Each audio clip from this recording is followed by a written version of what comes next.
Hello, are we live? I believe we are. Hang on. Getting microphone. Get the microphones in.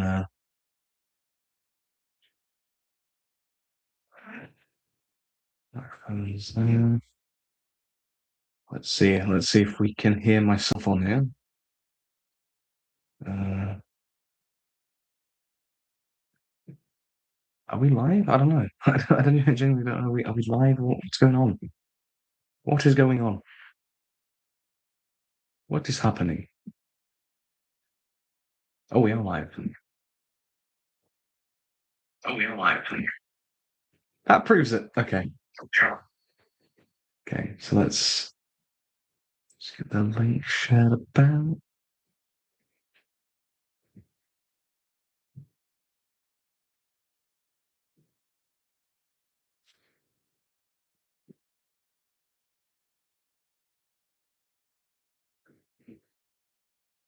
Just gonna wait for like a audience to build up. I've got to wait a little bit. Um,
Wait. I have panics here. Hey there. Hi there. So we got one audience member. Hi there. Oh, yeah, we're just gonna wait for people to join the stream just to kind of get an audience because I want this to be more of like an engaging kind of stream. You know, a bit more, obviously more of a discussion where I'm obviously discussing all the films I watched. And kind of having that discussion. So when a film pops up, you can kind of leave your thoughts on like whether it's too high or too low, whatever it is. So yeah, we'll just kind of wait about 10, 15 minutes for just to kind of see who we've got, and then we'll just crack on. And yeah, it'll be a pretty informal live stream today, tonight, I should say, if you're in the UK anyway. But yeah, I got my Ferris Bueller's Day Off mug. Nice cup of tea on a Friday night. Should say Ferris Bueller is not on this list. I've not watched that in years. I've not watched that since 2020 when I first watched it, but I watched it twice and never again. But yeah, so that's the thing with a lot of like my favorite movies, like Ferris Bueller, Whiplash, is another one. Everything Everywhere is another one. I've only seen them once, or like Ferris Bueller was twice, but it was in both in like a quite short span of time. And I never like to rewatch my very favorite films, like the ones that are top four on Letterboxd, for example, because those ones are the most special. Those films are the most special to me, and I think part of the reason why they are favorites is when I watch them and at what point in time I watched them, and the impact that they had in the moment. And I always kind of fear that if I so that's just my phone. If I rewatch them that it kind of lose their impact. That's kind of my sort of thing. But I do want to rewatch some of those, like Whiplash, like Ferris Bueller, everything ever. I want to rewatch because I'd be interested to see how that would change as you get older. Because the amount of films that I've rewatched, like over time and whatnot, and how my perspective on them might change. It's great to kind of see. It's like some other favorites, like Shaun of the Dead and It's a Wonderful Life, and there's probably some others that I'm completely blanking on now. Um, but when you rewatch those, at different points in your life, you sort of how do you want it? You have like a different appreciation for them, and I think that's really cool. But yeah.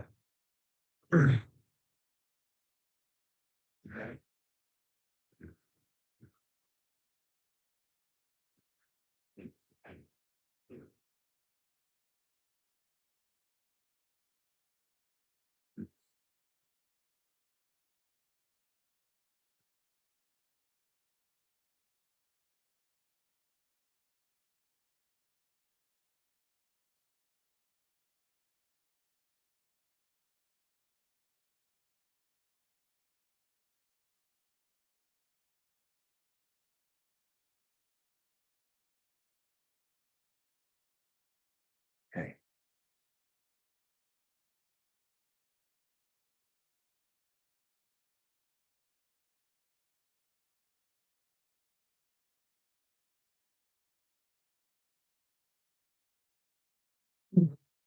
Yeah, how are we all doing though? And I know I've still got just an F Panic in the chat. Got a few people. If you're in the chat, obviously, like, do say hi. Say if you can hear me all right. Yeah, let's see who we've got in the chat. And obviously, how are you doing? It's the end of the week if you're in the UK. Anyway, actually, anywhere in the world, it's Friday. It's like just what am I about? You can tell it's been a long day, but we could hear your essay on rewatching films. Maybe that could be something. I might do that. I might try and visit. I'm thinking actually of revisit. In terms of like favorite films and whatnot. If you remember, I did a video. I've done this twice now. My 5 perfect movies video. I did it once back in 2020 when it was a bit of a tag, I think during lockdown, and then I revisited it for my channel anniversary when I did those videos. Yeah, I revisited that, and the changes I think are really interesting to see, and I maybe quite like to do that every few years or so, is to revisit that video idea. Yeah. But anyway, yeah. So this video or this live stream, I guess I'll introduce it properly now. So this will be the ranking of every film that I watched, every feature film I watched in 2025 from worst to best. Not just like 2025 films, but any film that I watched throughout that year, it's on this list. And this was not intentional, but we have exactly 200 films to look through, which I'm really happy with. It's really satisfying to have just that really round number of films. But yeah, we've got a whole variety of films, and the oldest film here is from 1935 with Top Hat, and then we've got obviously most recent stuff from throughout 2025 on the list. And there's all kinds and all manner of films. Your tentpole classics, your cult favorites, your weird obscure ones, and the Elvis movies. Or quite a lot of them. That'll make up a lot of the bottom of the list. But yeah, there's plenty on here.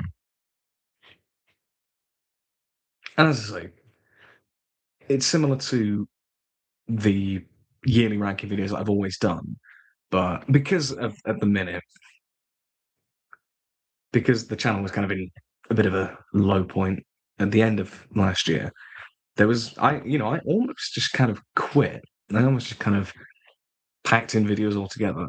But the start of this year, I kind of got the motivation to sort of get back at it again, and I'm trying to sort of revamp the channel a bit and trying to get back into making videos. And I'm happy with the groove I'm in. I've had 2 videos out to start this year: the Wallace and Gromit villain video and the War Between video. Both did very well, and I was like, thank you for the reception on those videos because that's really appreciated. And it's nice to know that even I can take that long off, and people have still come back, and it's that's nice to have. Um, and I was hoping to do a yearly ranking as well, but timing just didn't work out. So I thought this would be a good one. And also I saw that J Productions was going to do something similar, and I thought I'm not that idea. But I thought like it's a good compromise because I kind of would have liked to still done it. But yeah, this is a good way to go about it, I think.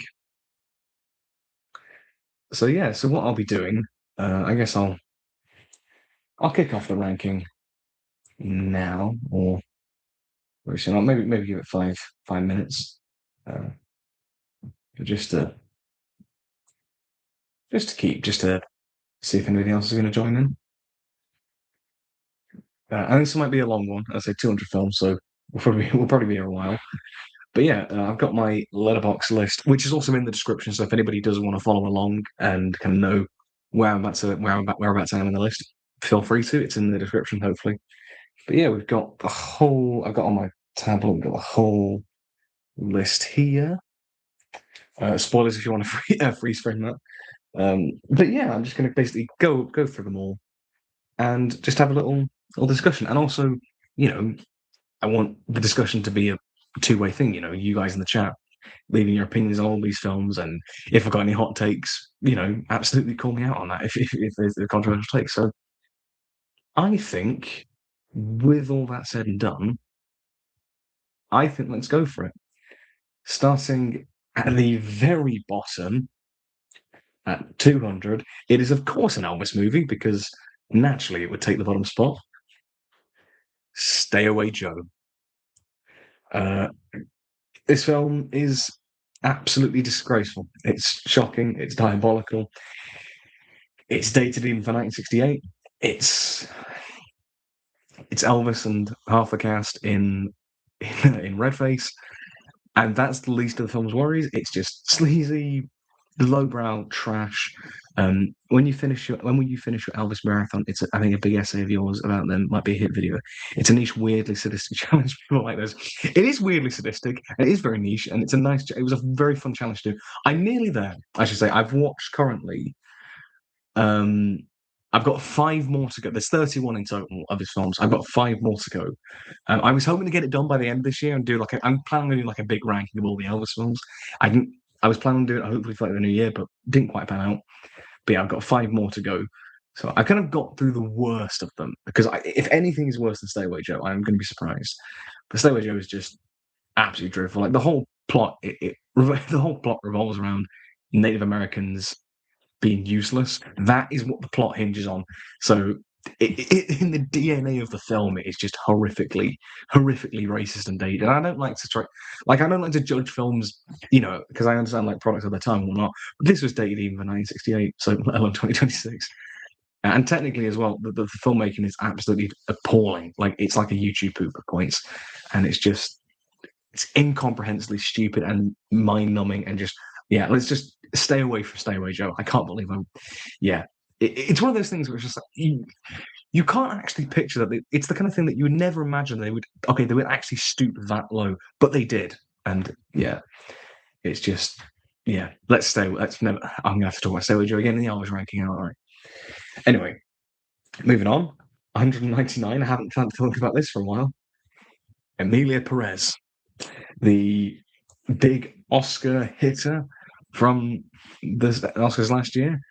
How this got nominated for all the Oscars, I don't know, because it's the worst kind of bad film. It's simultaneously boring. It's so boring and drags so much, and is also mind-numbingly stupid, pretentious, and out of touch and tone deaf. And it's both baffling and boring and infuriating. It's all the bad emotions into one. It's not just a boring movie. It's not just an offensive. It's all of it, and it's terrible. I absolutely despite it looks ugly. It looks like a film made in 2009, not 2024. The songs physically hurt to listen to. The performances are soap opera levels of nuanced. And this one Zoe Saldana an Oscar. Like she's probably the best part of the film. Her performance is okay, not better than Ariana Grande in Wicked. Okay, I'm just saying. And it's just a really crap film, and it's just one like I've never seen a film in recent memory so universally loathed by all all um all sides of the camp. People who ideologically didn't like the film or did agree with the film, but still, I don't ever seen anybody who actually has genuinely praised this film, genuinely. So yeah, 199. Amelia Perez was the big Oscar villain of last win, but it winning best song was funny because Diane kept losing like 16. Yeah, Diane Warren kept losing. Yeah. Um, what's quite funny though, actually, about Diane Warren, because I was watching I recently watched like early this year in 2026. I watched it's a film called Mannequin. It's a film from the 80s, kind of like a sort of weird. Well, it's a really weird film, but it's where the song "Nothing's Gonna Stop Us Now" by Starship comes from, and she wrote that. I'm pretty sure, and I don't know if she got an Oscar nom for that, but that's a win from if she won for say if she won for that, that's one that I wouldn't mind. Edgar Wright's story about Mannequin. I don't actually. I don't actually know the full story. No. Yeah. She got an. Oh, did she? I don't know if she. I don't think. Actually, she didn't win because she's never won. But I assume she got an nom. That's a win that I wouldn't have minded, to be fair, because that is a banger song, and also appeared in a film later on in this list from 2025. So stay tuned. But anyway, Amelia Perez just absolute crap and the worst kind of Oscar. It's the kind of film that it's like, yeah, pure. I don't even know if it's Oscar bait really, because it doesn't even feel like Oscar bait. It just how does this even get? I don't know. I don't get it. It's just crap. Anyway, moving on. 198. Another Elvis movie now. Harem Scarum. Yet again, very dated, very culturally insensitive. The plot, again, hinges on people of different nationalities not understanding how things work. It's about, people in the Middle East who think that, Elvis is an action movie star and he gets kidnapped by these people in the Middle East who think he's the actual action hero that he plays because they don't know what movies are. It's that kind of that's what the plot hinges on. That's the worst of the worst. When they hinge on having to be really racist, this is ridiculous. But also the production of this film is a joke. It's just like on the DVD, because it reuses a load of old sets from stuff like The King of Kings, like the old silent films from the 20s. And on the DVD, that's a selling point. And they're like, it reuses all these old sets. And it's like, oh yeah, that's a really great selling point that you'll use. It's just crap. It's really, really bad. Baz should remake all the Elvis films with Austin, but that would be I would rate that. I honestly like that's the thing actually is Baz Luhrmann doing it. He would inject so much because that's the problem with a lot of these films is that they are so low energy. Like the actual filmmaking is so low energy that I think somebody like Baz Luhrmann would actually be kind of I wouldn't necessarily oppose to that. But yeah, Harem Scarum is just and the weird. I don't really want to say it on a stream, but there's a certain song in that film. If you know, you know. It's it's weird. It's really weird. Let's move on from Harem Scarum. Even the title, and it's the film where he karate chops a leopard to death. It's just what's up with this? Who screenwriters in the 1960s? Who came up with that? Anyway, moving on swiftly. 197, a more recent film again. It's a Liam Neeson action movie, Memory. The only reason I watched this film, genuinely one reason, and it's who directed it. It's from Martin Campbell, who also directed two of my favorite Bond films, GoldenEye and Casino Royale, which are two phenomenal films. GoldenEye we'll see later on in the list. How this film is from the same director as I'll never know because this is one of the most nothing films I've ever seen. The premise of the fact it's basically just Taken again, but Liam Neeson plays a hitman who has memory loss, and that feels like a premise that me and my dad would come up with as a joke, not a genuine. Mike McCann also directed Green Lantern. Yeah, he did, but he directed GoldenEye. He directed GoldenEye. It's such a good movie. I consider right now is so great. Like obviously it's more like GoldenEye around a sort of action thrillers and whatnot is more in line with what Memory's about. It's more like an action film and whatnot. And so it's like how they're from the same person. I don't know. And I get that he did Green Lantern as well, but yeah. what was it? Elvis movie started as some bigger budget films, and then they were just carrying on with the White Blue Sky. Ostensibly, yeah. I've also never seen a Carry On film. That that's not a rabbit hole I should go down. The Elvis one was bad enough. I probably shouldn't watch all the Carry On. I would like to watch one or two of them, though, to be fair. That's probably if you want to recommend me some Carry On films, maybe. Um, I agree. GoldenEye Casino Royale are the best Bond flicks. I prefer hiring him more than Denis. Yeah, yeah. I was kind of thinking, like, would they kind of bring Martin Campbell back for the next for Bond 26, like the introduction of the new Bond? Because obviously, GoldenEye introduced Brosnan. Casino Royale introduced Craig. Would he, would lightning strike a third time? Who knows? I also Edge of Darkness was alright. I've not heard of Edge of Darkness. It's another Mark Campbell film. Mel Gibson. Oh, it's like kind of like so it looks like it's like a sort of again action thriller. I'll give that a look into. Might be worth checking out.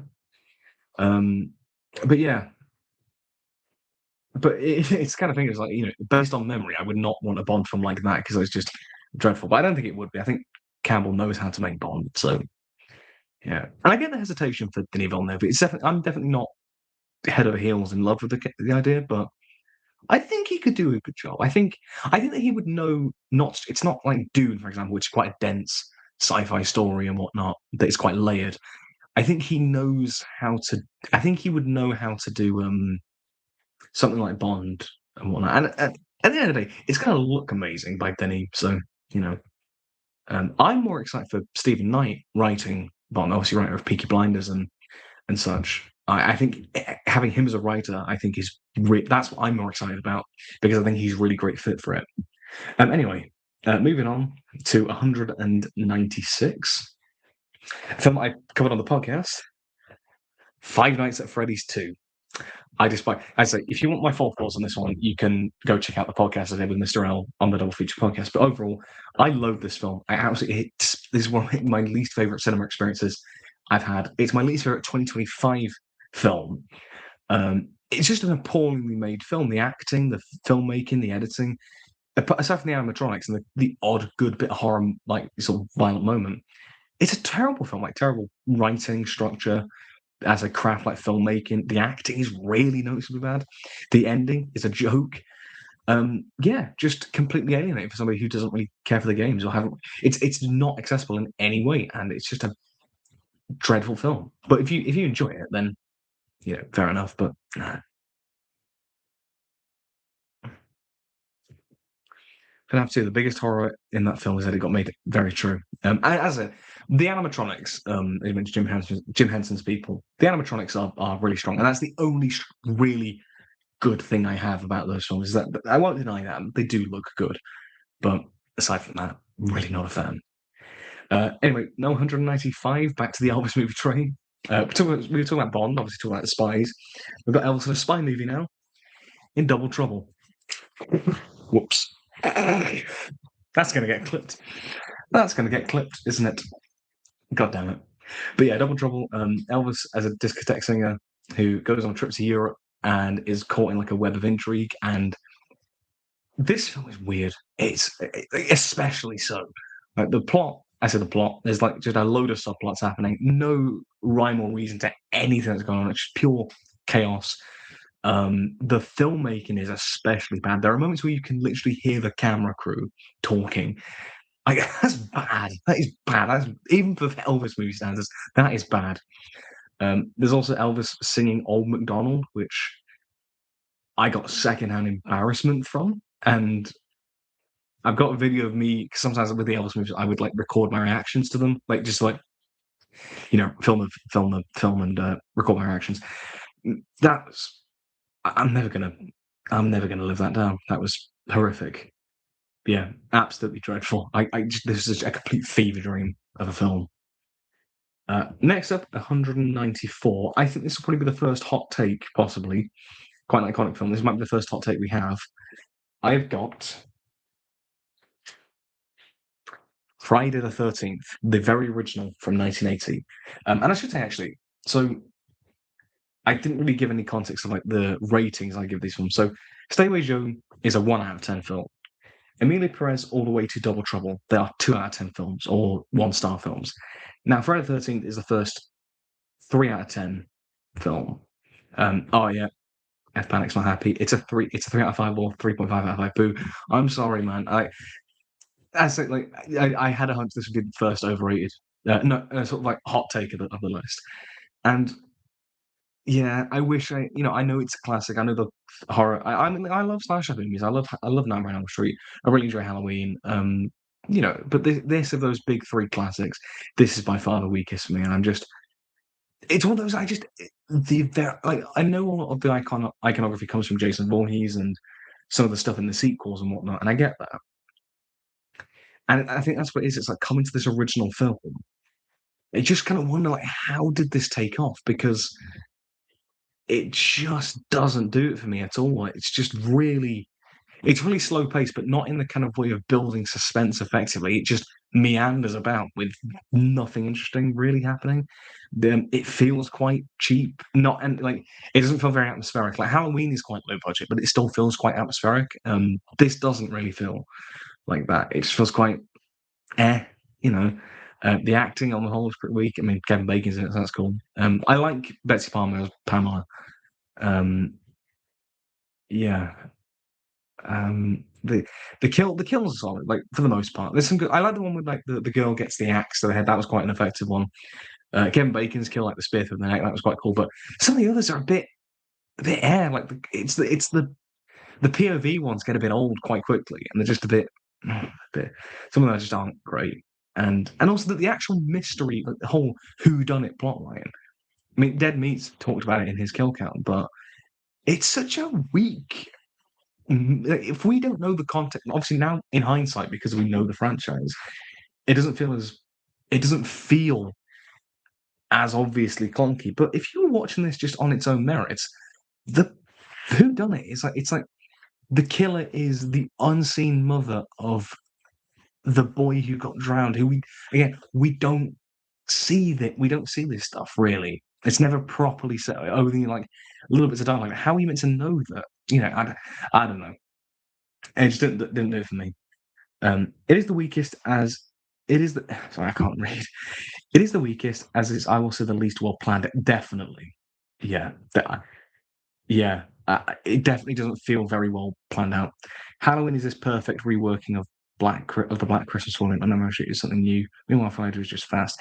Yeah, I agree. I think I have got Black Christmas on the list actually later on, so we'll get to that. Nightmare definitely injected something new into the slasher genre.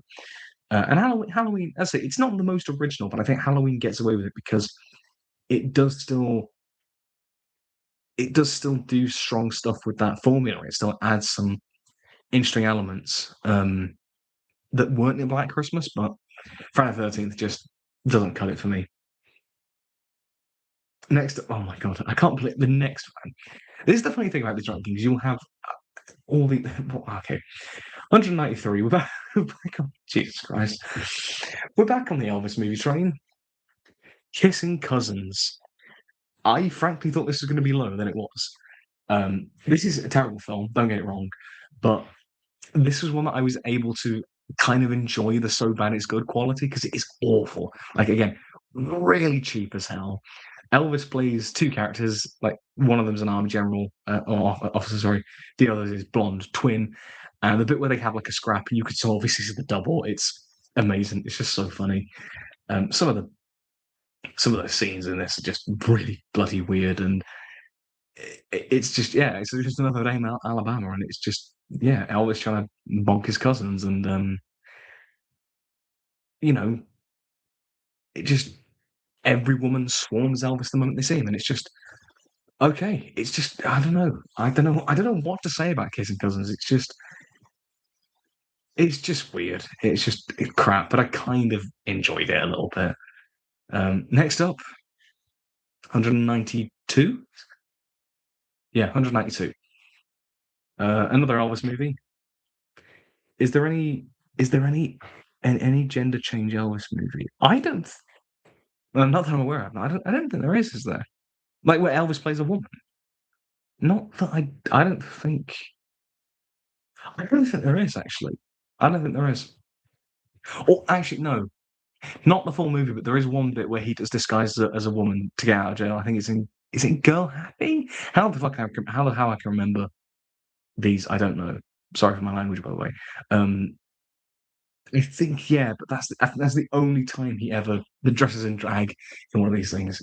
Anyway, the next film, 192, Easy Come Easy Go. Elvis is a sailor in this one, and he's trying to find some sunken treasure. And it's just again, this is one of the ones. This is one of the last ones I watched, and I just watched this one just to tick it off the list. Like I have no attachment to this. There's the odd couple of good jokes. Like there's a joke where Elvis and the sailors they see like another boat and it's like got these women on them, and the one woman comes out at the beginning and they're like, "Wait!" Then another woman comes out at the beginning and it's like, "Hey!" And then a bloke comes out and like, "Oh, that was actually quite a funny joke." I got like a quite well built up gag, and you get occasionally some decent bits of humor in this one, but overall it's just crap. And there's the yoga song, which is I'm like, what am I watching? What is this? It's just terrible. Yeah. Anyway, moving on. Next one, 191.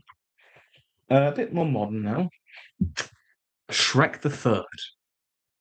I think this is the. Is this the first animated movie? Yeah, the first animated movie we have on the list. Shrek the Third, the absolute worst of the Shrek films by far. It's just more like nothing happens. Nothing happens in this film. Just nothing of consequence, and it sticks out like a sore thumb, and it feels the most childish of all of the Shrek films. I don't even remember that movie long. Which one? Shrek the Third or Easy Come Easy Go? I don't. Which one are we on about? Um, if you don't remember Shrek the Third, I don't blame you because it's really forgettable. And you do get some. Um, I think I remember Rio much more than I watched it. Oh, Shrek the Third, yeah. Rio's all right actually. I remember Rio from when we watched that in school. I think. Yeah. Yeah, I think we watched Rio in school when I think it was like for the Rio Olympics. I think we watched it, or could we remember that wrong? But I'm pretty sure we did. But yeah, it's just Shrek the Third is the absolute low point of the Shrek series. I don't even think Shrek Five will will beat it, or like as in like be the worst. It's just bad. It's just really bad. King Arthur. No, what am I on about? What the hell am I on about? No, Prince. What am I about King Arthur for? What am I going on about? No,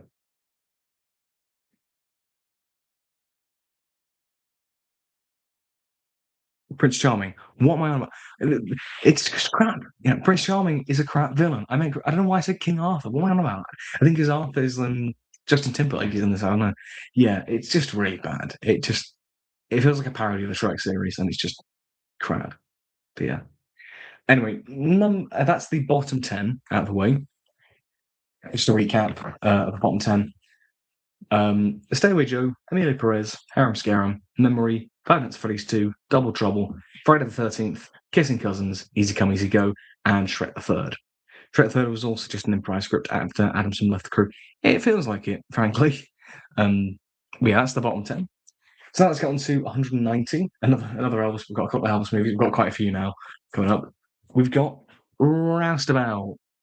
This one was really bad. This was like I was expecting it to not be as bad as this, but God, I couldn't stick this one. It really rubbed me the wrong way. Like Elvis' character is a proper arsehole in this, and just like one of his most unlikable characters. If a character ever says in this film again, like I'm just a roustabout, or he's just a roustabout, I'm going to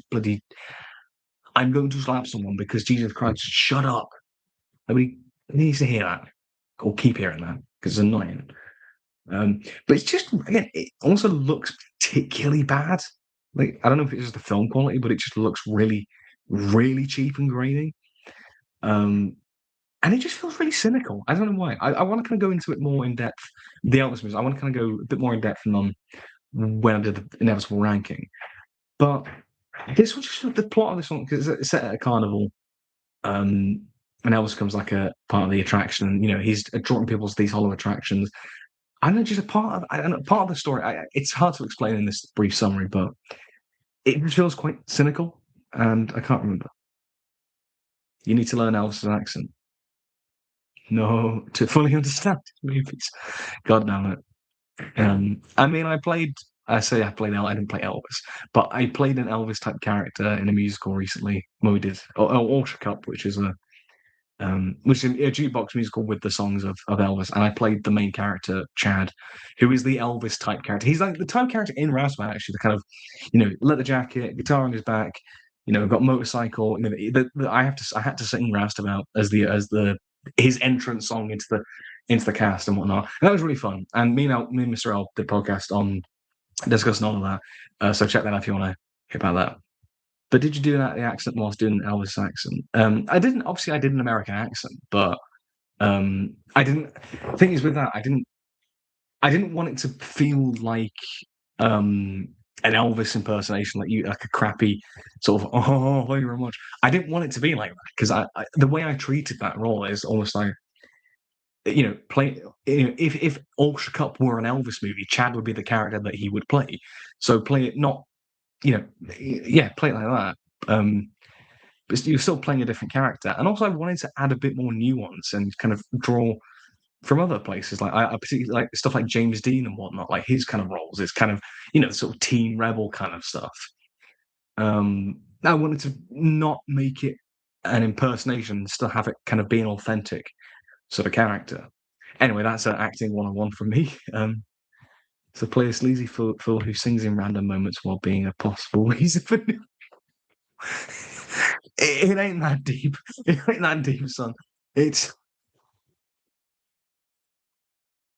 it ain't that deep, bro. um, I did not expect that. I did not expect that at all.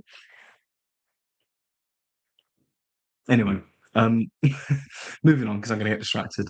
At number, what are we on? 189. Bloody hell, we've got a long way to go. I'm gonna have to speed things up.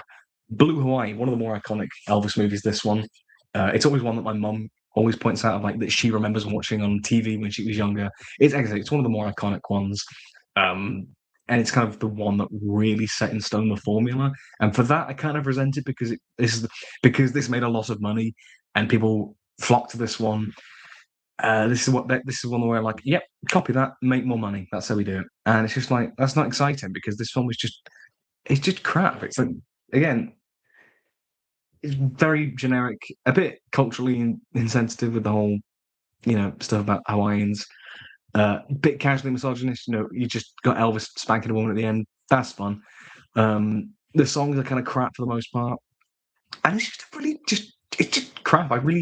It was the first Elvis movie I watched that I didn't enjoy. And obviously, you can watch my video that I did earlier in 2025 talking about some of them, and I talked about this one. And this one I really did. Even though the other ones were kind of crap, I still enjoyed them. This one I didn't. I still didn't enjoy it. So yeah, but the only good thing in this film is that it has "Can't Help Falling in Love," which is for me probably my favorite Elvis song. And it's so weird to have, for me, an absolute like moment of gold with that song, and then just all around it is just crap. It's really weird.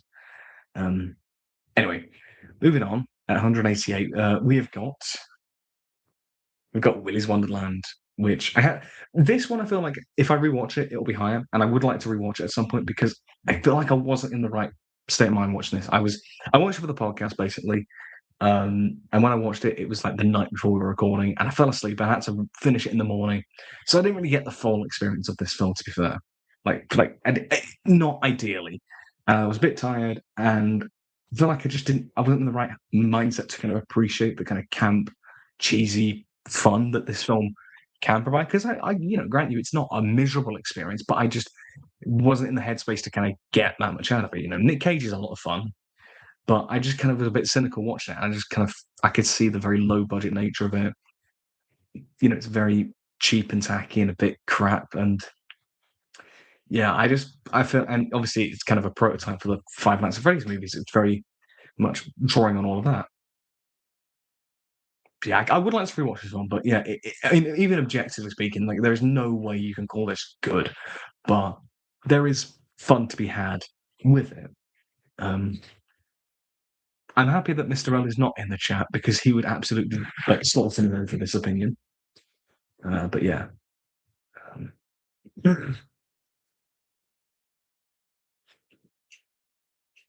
I mean, let's.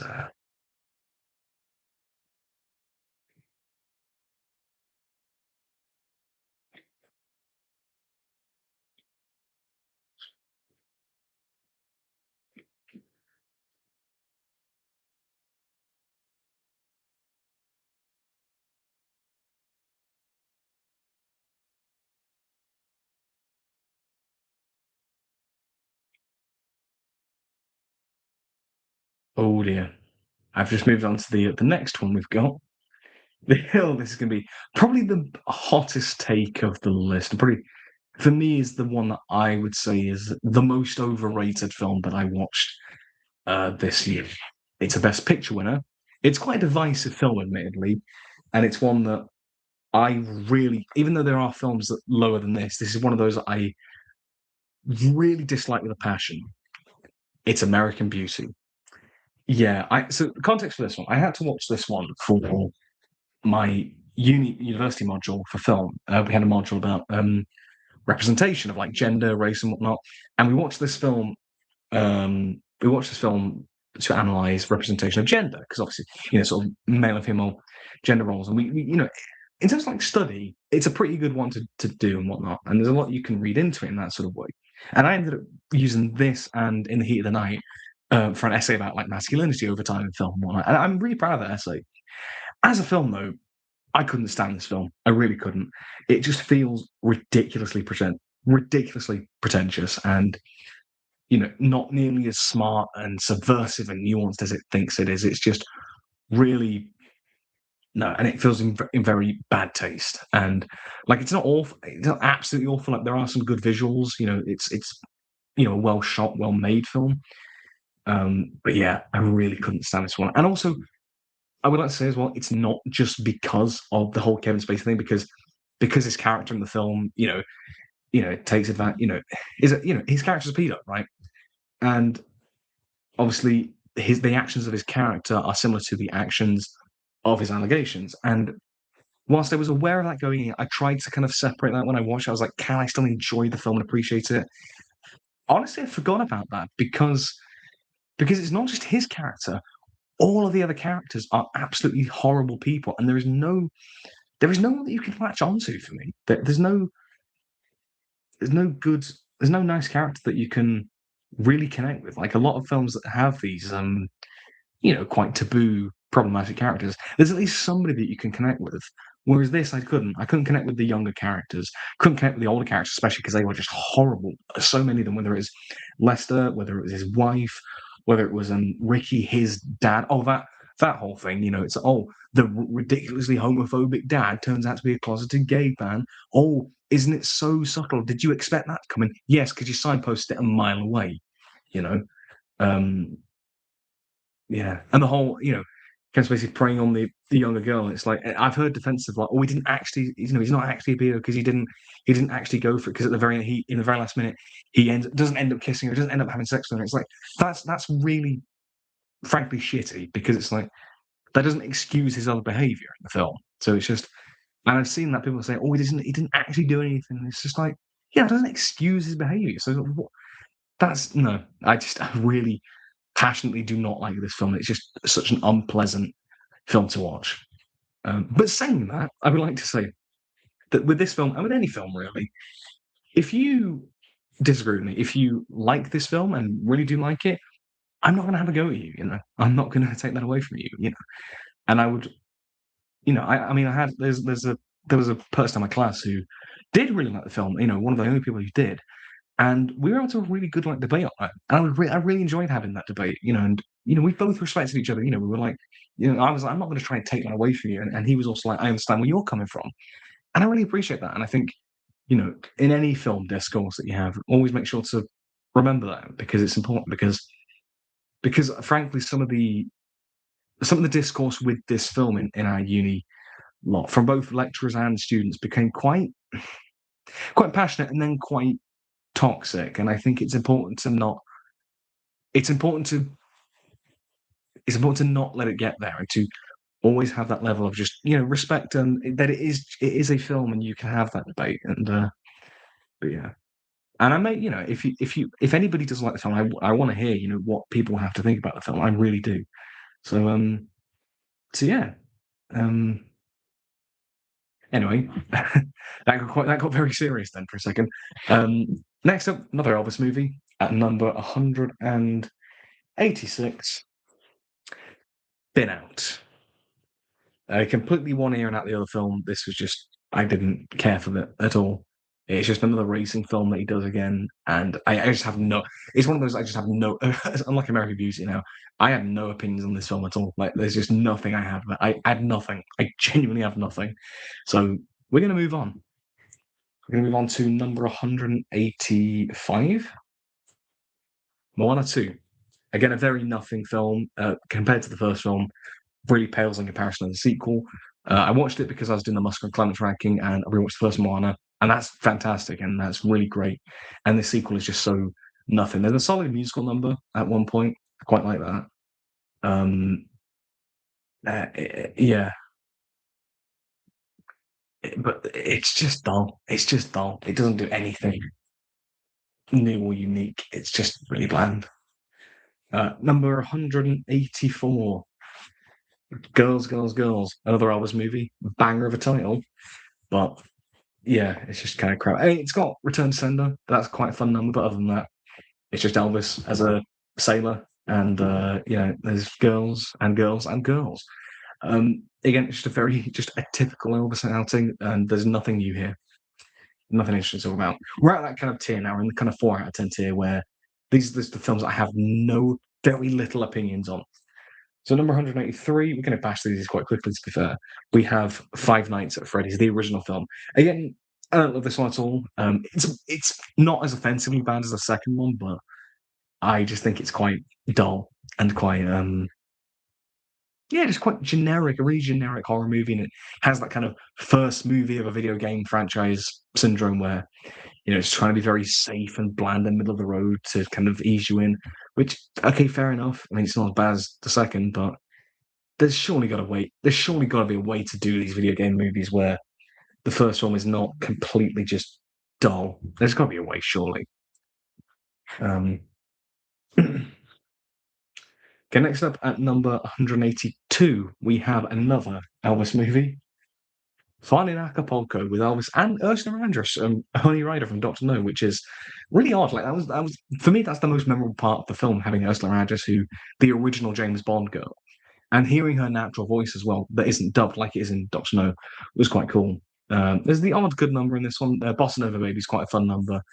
But yeah, it's just a very generic Elvis outing. He's in a tropical location. There's an awful back projection. He has a child manager in this one who also rips him for 50% of his earnings, like Colonel Tom Parker did, which is weird.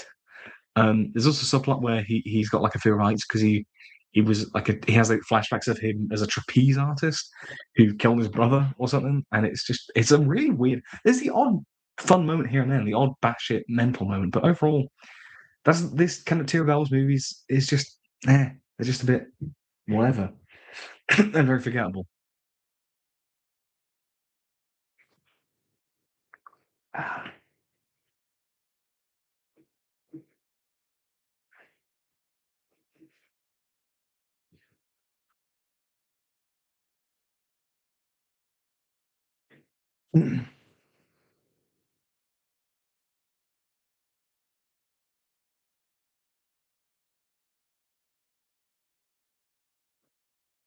Right. So next up at number 181, we've got another film from 2025, a Minecraft movie. Oh man.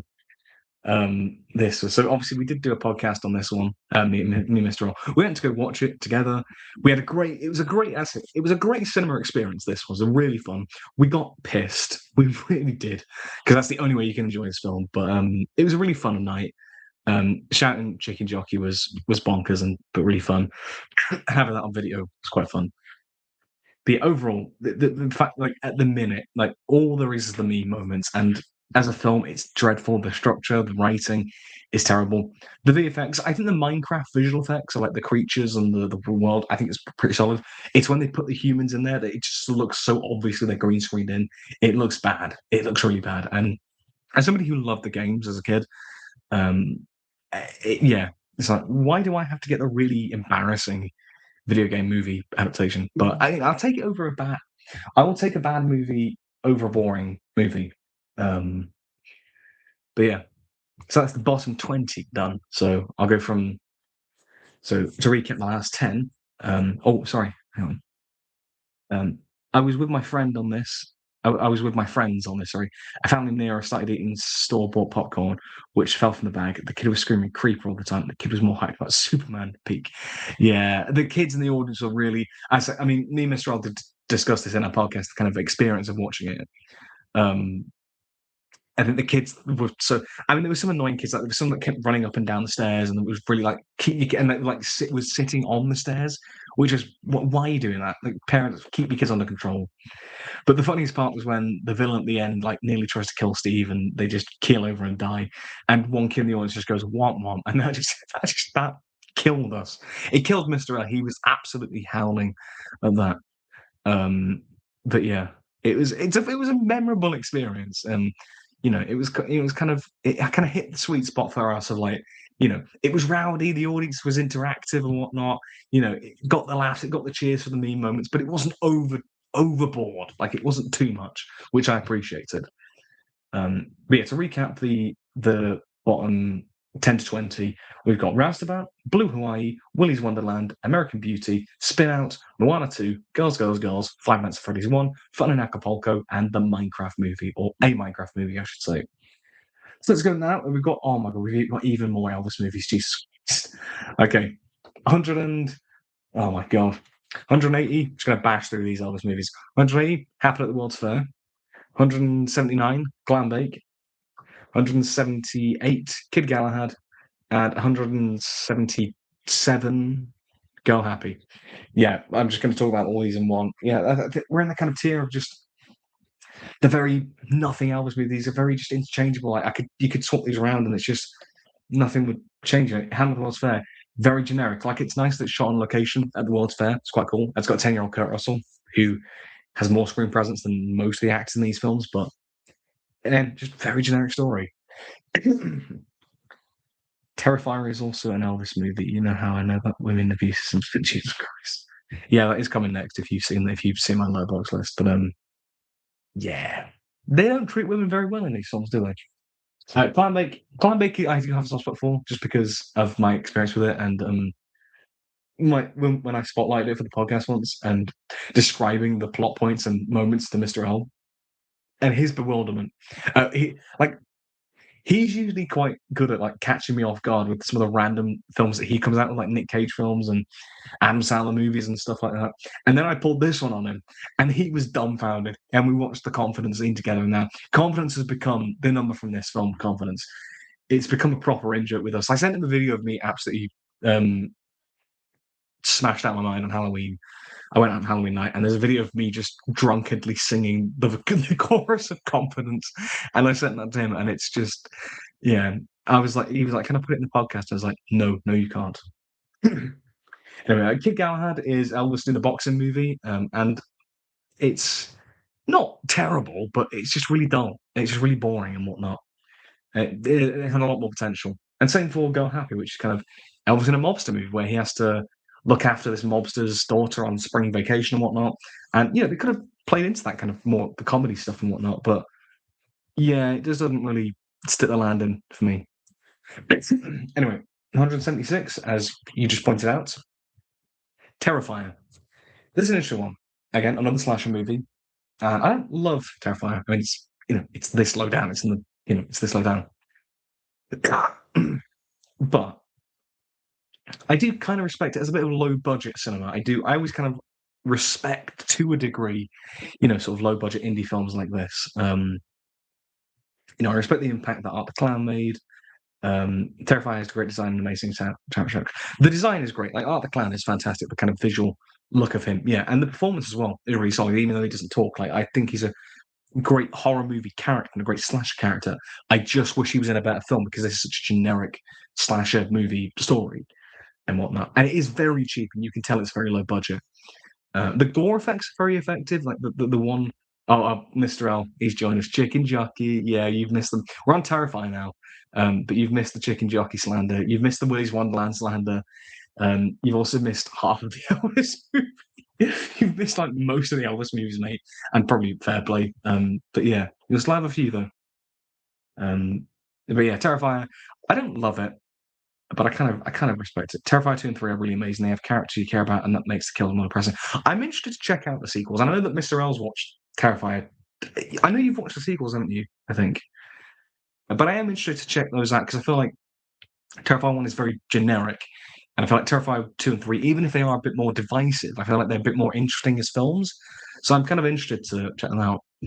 Like when Terrifier 3 came out back in 2024, I think it got like it was an unrated film that grossed more than Joker 2 or something like that. And it was a film that I was kind of interested in, and interested to check out. Anyway, next up, 175. 175, Speedway, another Elvis movie. This one, I can now into the 5 out of 10 tier.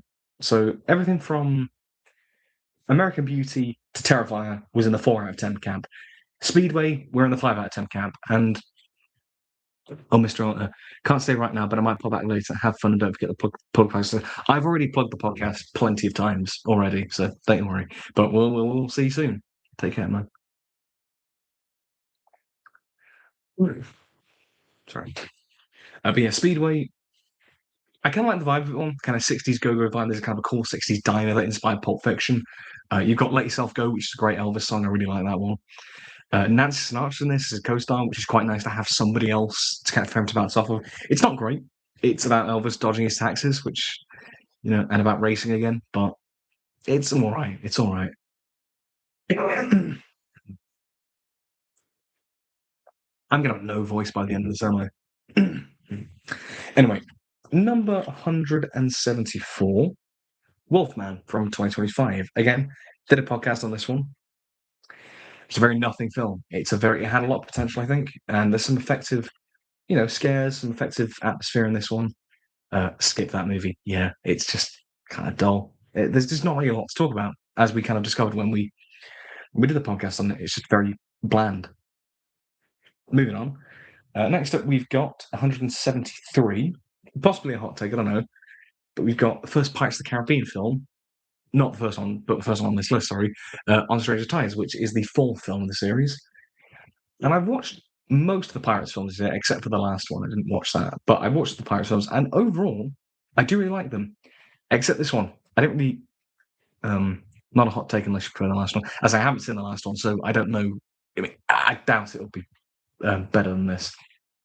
But yeah, On Stranger Tides, just compared to the original trilogy, just didn't really do it for me. It felt a bit more, almost like a parody of the kind of the sense of humor and the vibe. It just felt almost like it didn't fully get what worked about the first 3. It didn't quite capture that magic. And I think not having Gore Verbinski as director, I think you can really feel that difference. And it felt a bit more broad with the comedy and a bit more.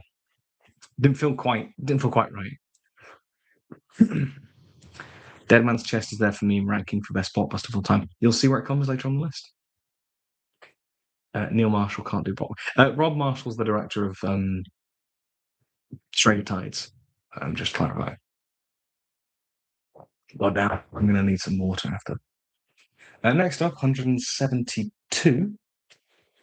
We have the first Night at the Museum film, which I also watched the trilogy this year.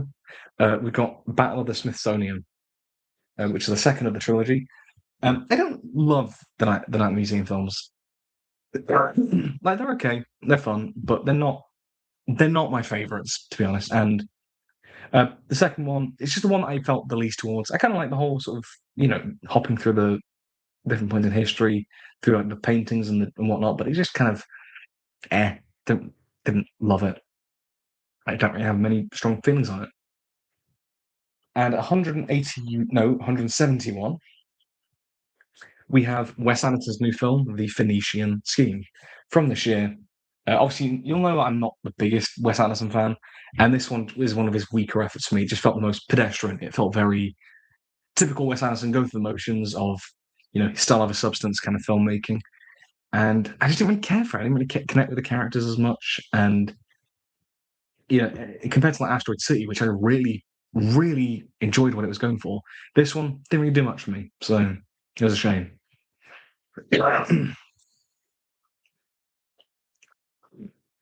Wes Anderson's Elvis movie would probably be called the local singer boy of Forgotten Town, USA.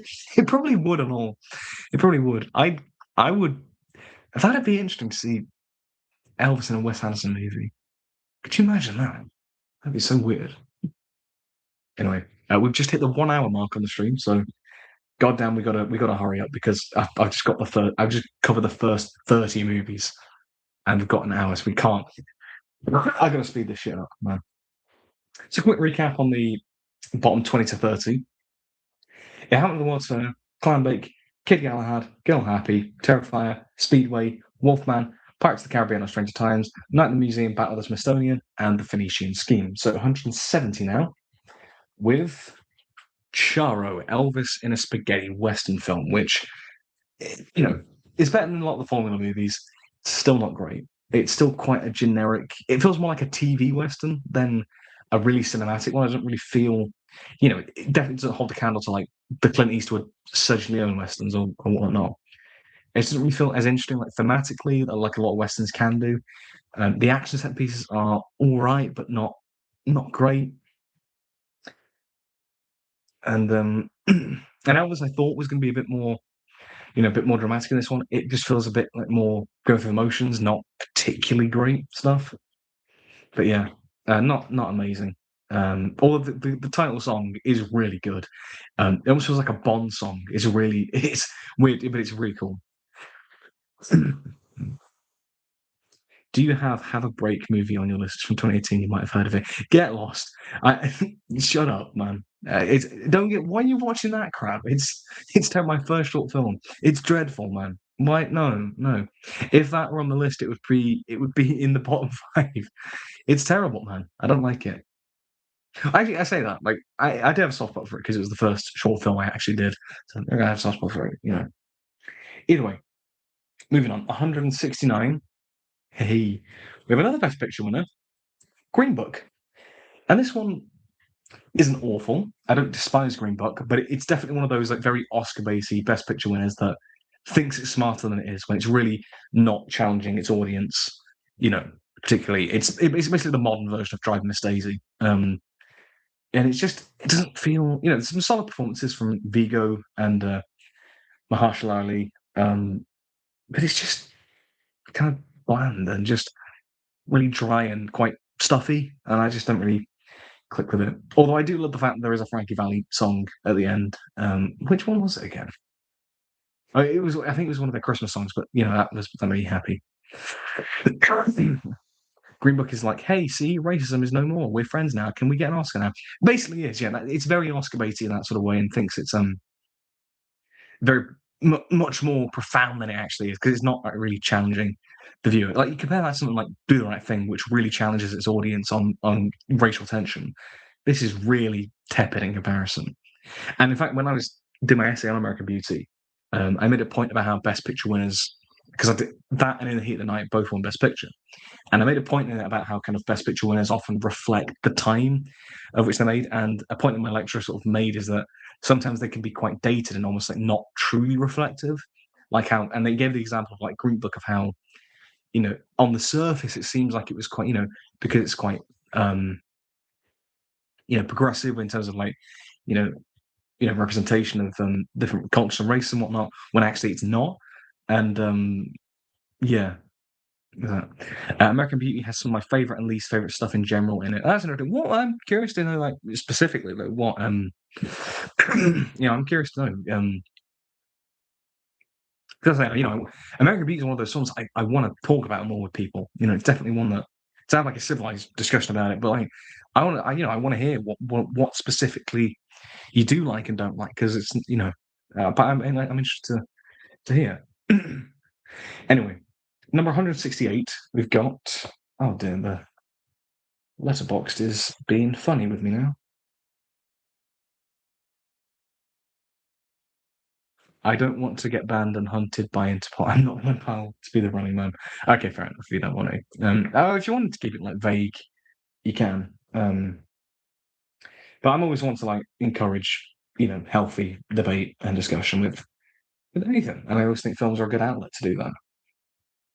Anyway, 1968, we've got Hudson Hawk, a Bruce Willis film from the 90s, sort of action heist thriller. Again, spotlight this on the podcast, but it's really cheesy.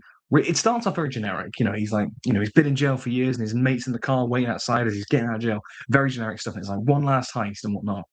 Very generic. And then they break into like a musical number at one point, which is really random. And then there's some really weird action scenes, like one out of a moving stretcher of an ambulance, which is like remind me of like Moonraker. Then there's like the most stereotypical like Italian Americans, like drinking coffee, like not Italian, like New Yorkers, sorry, not Italian. What am I about? They're probably worse than Italian Americans in that one. But yeah.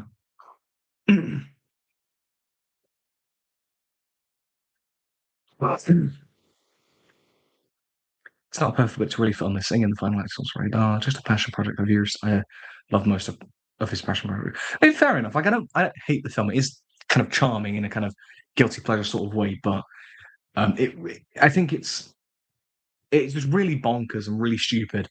And it depends on if you're in the mood for it. But I think objectively, it's not great. It's really eclectic and not very focused. But yeah. Anyway, at number 167, we have 28 Weeks Later. Obviously, 28 years later came out last year, and obviously the new one, 20 years later, The Bone Temple, came out. And I obviously don't spoil The Bone Temple because I haven't seen it yet, and I plan to hopefully watch it soon. I think that'll be the next episode of the podcast as well.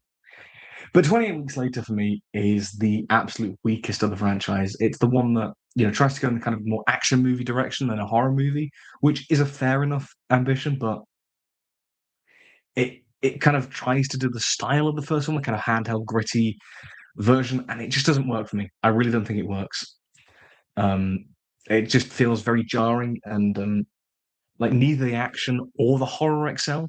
It doesn't feel like it knows what it wants to do, and also the characters are really unlikable and just really stupid, and I just don't. Yeah, it doesn't do it for me. But what's your current ranking for the 28 or 28 films, I guess? Also, boy, we've got a hot take incoming now. We've got a hot take incoming. 128 days later, to the Bone Temple. 328 years later, 428 weeks later. That's the Bone Temple. I'm really interested because I've heard it's quite divisive. I know there's some people who really love it, like yourself. And then I know some people who maybe just like it or kind of in the middle on it, and then people who don't like it. I'm very interested to see where I'm gonna. I don't know where I'm gonna sit on it, and that's quite exciting for me. And I always enjoy that one.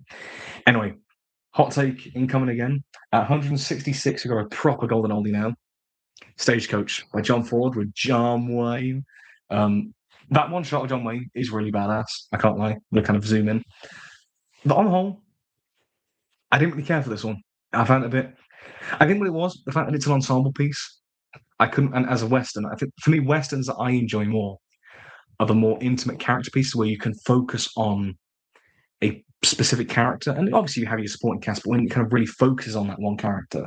And this is very much more of an ensemble piece. And I didn't really connect with any of the characters, so it just kind of didn't hold my interest that much. There's some decent action set pieces, but overall, it just wasn't my cup of tea, really, this one. And I do like John Ford's other films. I've seen Man Who Shot Liberty Valance, really enjoyed that. My Darling Clementine, I watched that this year.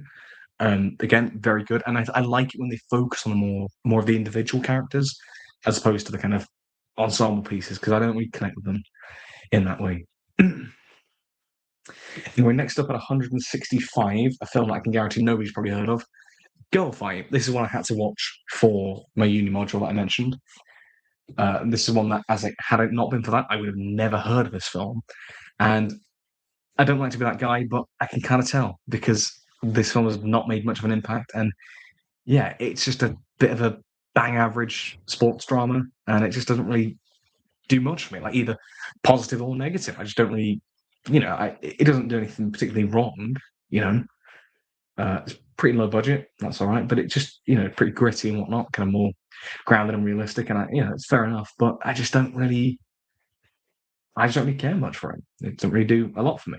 But if you want to give it a chance, then go for it.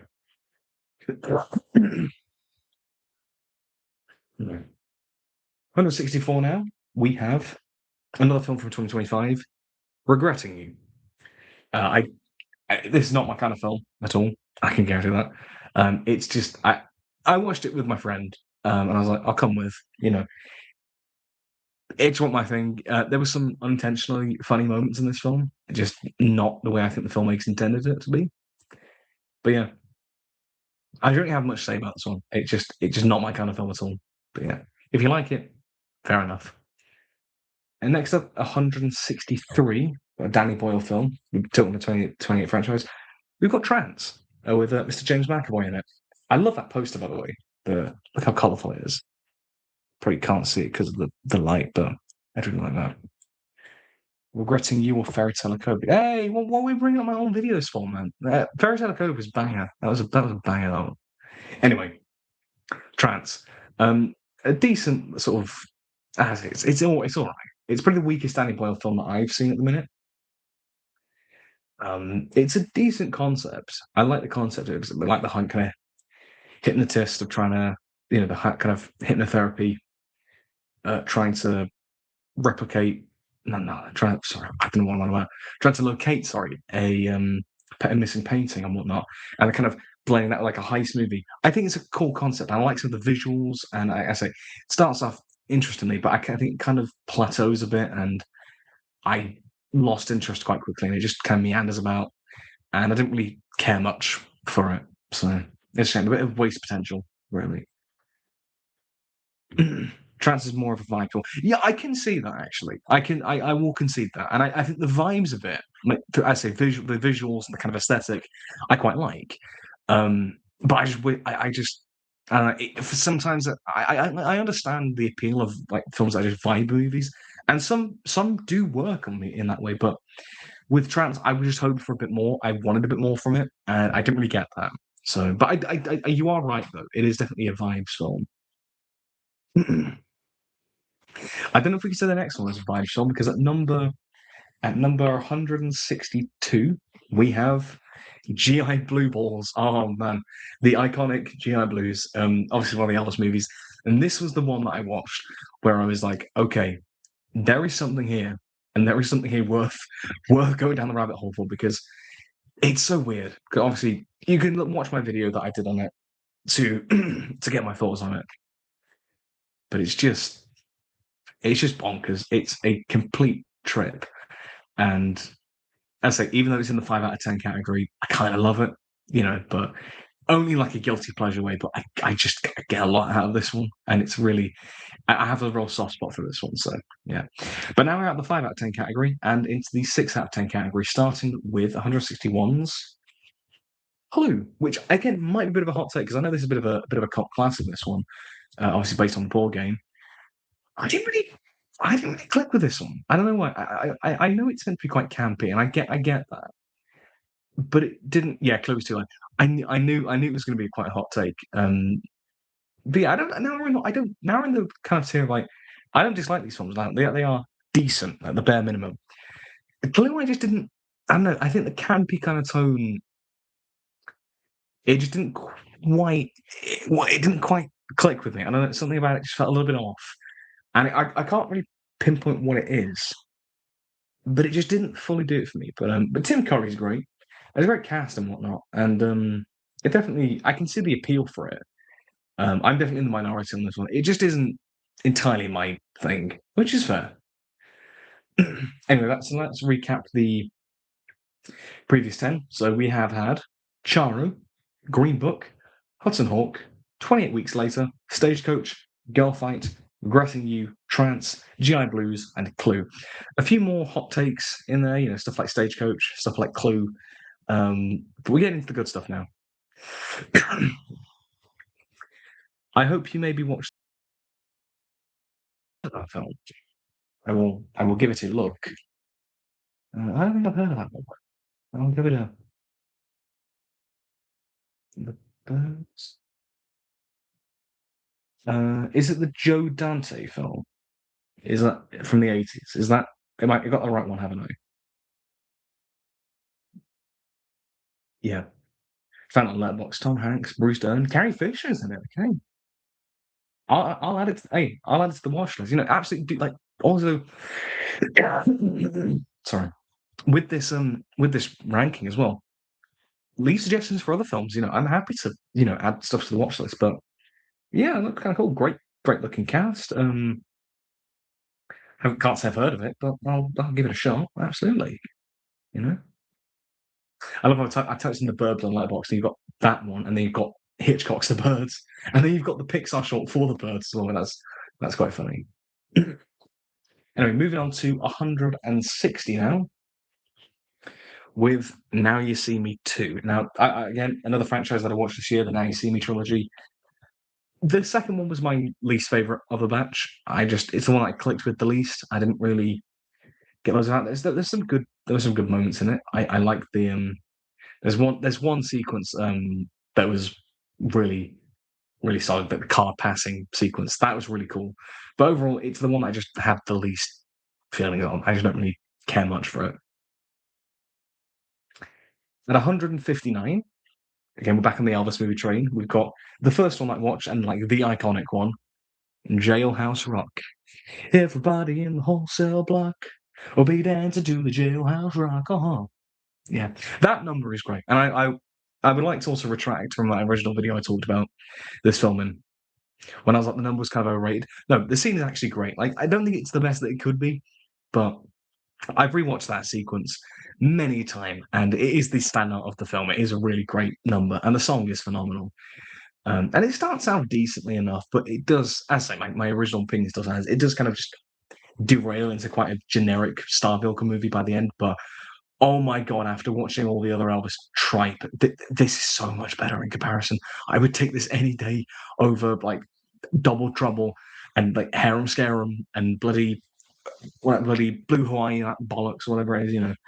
Oh man, yeah. Moving on to 158, another Elvis movie, Loving You, which was the same year as Jailhouse Rock. This one's quite basically just like a biographical story on Elvis's life, very similar to he's a delivery driver. He gets discovered by a publicist, someone like Tom Parker, is thrust into musical stardom, comes with all the scandals and romantic complications. Yeah, it's quite based on Elvis's life, and I think there is something quite raw about this one, quite earnest and quite honest. That is quite interesting to see at this point in his career, quite early on in his career. It's not amazing, but I think I don't know. I get a lot. It feels more earnest, and even just the filmmaking. They shot it a lot more on location, and it just doesn't feel as artificial as a lot of the other ones did. So yeah. When I was 7, I was on winter camp, and there was a teen who asked me who is the best rock musician. I replied, Chuck Berry is a fan of Back to the Future. That teen was an Elvis fan. Oh, oh, oh, damn. I mean, Chuck Berry is a shout. Chuck Berry is a shout, though. He's great. Hey, look, I love Elvis Presley though. Still, he's great. And next on, sticking with the musical theme, but not Elvis this time. Also, could you imagine Elvis in this one? At 157 is Jesus Christ Superstar, the 70s one directed by Norman Jewison. This is interesting. The actual film, I think, is pretty good. Like the actual filmmaking, like the location filming, cinematography, it is gorgeously made. Like Norman Jewison, fantastic director. Most of my opinions really come from how I feel about the actual stage show. It's to Mom musical. Yeah, it is. I only watched it because I was going to see this one, like an Amdram group that I was kind of a part with. I wasn't in this show, but a lot of people I knew were, and I was involved in a lot of stuff like marketing, especially. I did a lot, helped with a lot like photo shoots, and I took a lot of inspiration from some of the shots in this film for our photo shoot that we did, which was quite fun. Um, but yeah, I think it's the whole rock opera element of this. It doesn't fully gel with me. It just feels very like it's just a bit full on, and I just don't really.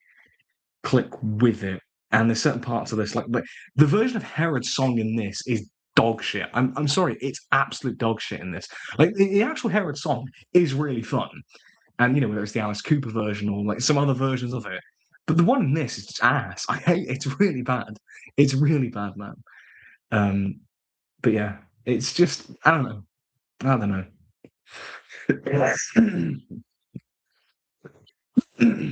Sorry about that. But yeah. Anyway, next up, at 156, we've got our first Bond film. I didn't really watch much Bond this year, but I'm going to be watching a lot. I'm going to try and rewatch all the Bond films in 2026. But we have at 156, A View to a Kill, Roger Moore's final Bond film, and it's a really weird one. It's always one that I flip flop on how I feel. It's kind of in that sort of mediocre space where if I'm in just the right mood, I think it's very charming. It's really bonkers and mad, but I'm very charmed by it. But then if I'm not in the mood, and it can kind of go the other way, and I'm kind of like, actually, this is quite dull and formulaic. And it definitely does feel quite old school, especially for 1985. You can definitely feel the formula, the Bond formula that had been going on for like 20 years at that point, really kind of starting to sort of strain at that point, especially with Moore not being as convincing. And he's my favourite Bond, but it just doesn't quite work. Although you've got some good stuff, like Christopher Walken and Grace Jones are great as the villains. Patrick Macnee as Tibbet is great. The song is amazing. The score is great. It's just a bit. I don't know. It just doesn't. It's not. I don't know. It's very up and down. If you like Duran Duran, you will love the Bone Temple. Oh, okay. I do like Duran Duran. I do like Duran. Not just if you took over, but I do like. Oh, like, obviously the Rio album is iconic, but I do like a lot of their songs. Ordinary World is fantastic. I love that one. Anyway, next up, 155, we have Letters to Juliet. Another, rom-com. Again, not my kind of film. It was decent though. I kind of like the premise of it. I love the location filming in Verona, in Italy. It's quite nice. It's just not generally my sort of cup of tea, but it was pretty good. Next up is the next Art Museum film, Secret of the Tomb, the last one of the trilogy, at 164. Again, quite similar feelings to this as the second film. Again, don't feel too strongly about it. The reason it's higher though is that the kind of emotional resolution of this series, in this film, I think is quite sweet. Like the scene with Robin Williams at the end of like, I don't know what I'm going to do tomorrow. How exciting! It's a really sweet scene. It's a really sweet scene, and I think the kind of payoff and the resolution to the whole series, I think it's quite nice. It's just the overall story is it's a bit going through the motions, but it's all right. Yeah, it does definitely. You skipped Letters to Juliet, or is my brain breaking? No, I didn't skip it. I was just quite brief on it. So if you want to go back a little bit, but I did talk about it. Just I didn't really have a lot to say about it, so it was quite brief, but I did talk about it. And next up, 153. Again, I don't know if this is a hot take or not. Again, quite a divisive one. The Running Man, the new Edgar Wright film, which for me from 2025 was my most disappointing release. I didn't really care much for this one, and I think coming from Edgar Wright as well, still haven't watched The Running Man. Reviews kill it for me. I mean, obviously, like make up your own mind. Like I always say, like don't take my opinion for gospel. It's my opinion is not gospel. Like if you and a lot of people, and I really wait for it. Like if you wanted to, like don't just if there was don't just like succumb to what other people say. Because even if I might not care for it, you might like it. And I know a fair few people who really enjoyed it. Like Mr. Elwin, like he really enjoyed it, and I know a fair few people who did. So you know, it's definitely not awful, but maybe my expectations are quite too high. But from Edgar Wright, it just felt quite disappointing. And I felt like I didn't really get much of his personal stamp on this. Like with Baby Driver, I didn't really get much of his vision, really. But yeah, it's all right. It's a decent action blockbuster, but I wanted a lot more personally from Edgar Wright, from how the source material kind of those themes are like media, entertainment, kind of political, authoritarian system. I kind of wanted more from that, but it's not horrible. Next up, 152, we have How the Grinch Stole Christmas, the Jim Carrey one.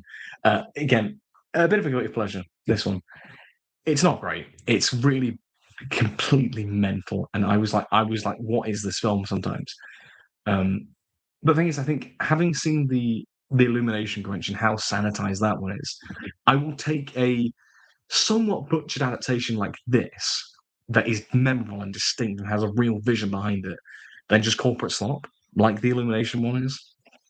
It's just very mediocre. Like, it's very out there, this film, and I kind of respect that, how bold it is, but that doesn't make it great. But yeah, it's kind of, and also as well with this one, you can really tell where they've had to add stuff in because the book is that short. You can really tell, I think. But yeah. Number 151, we have The Thursday Murder Club, which was on Netflix.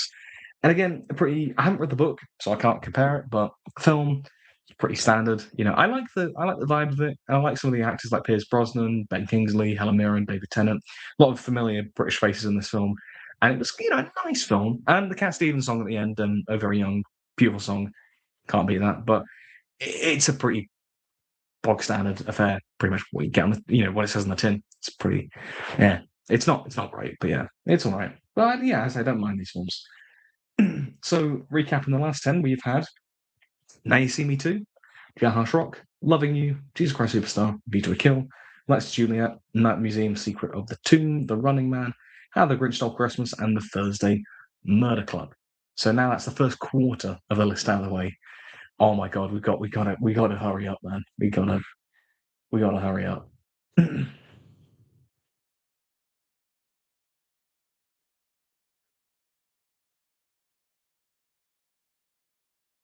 Yeah.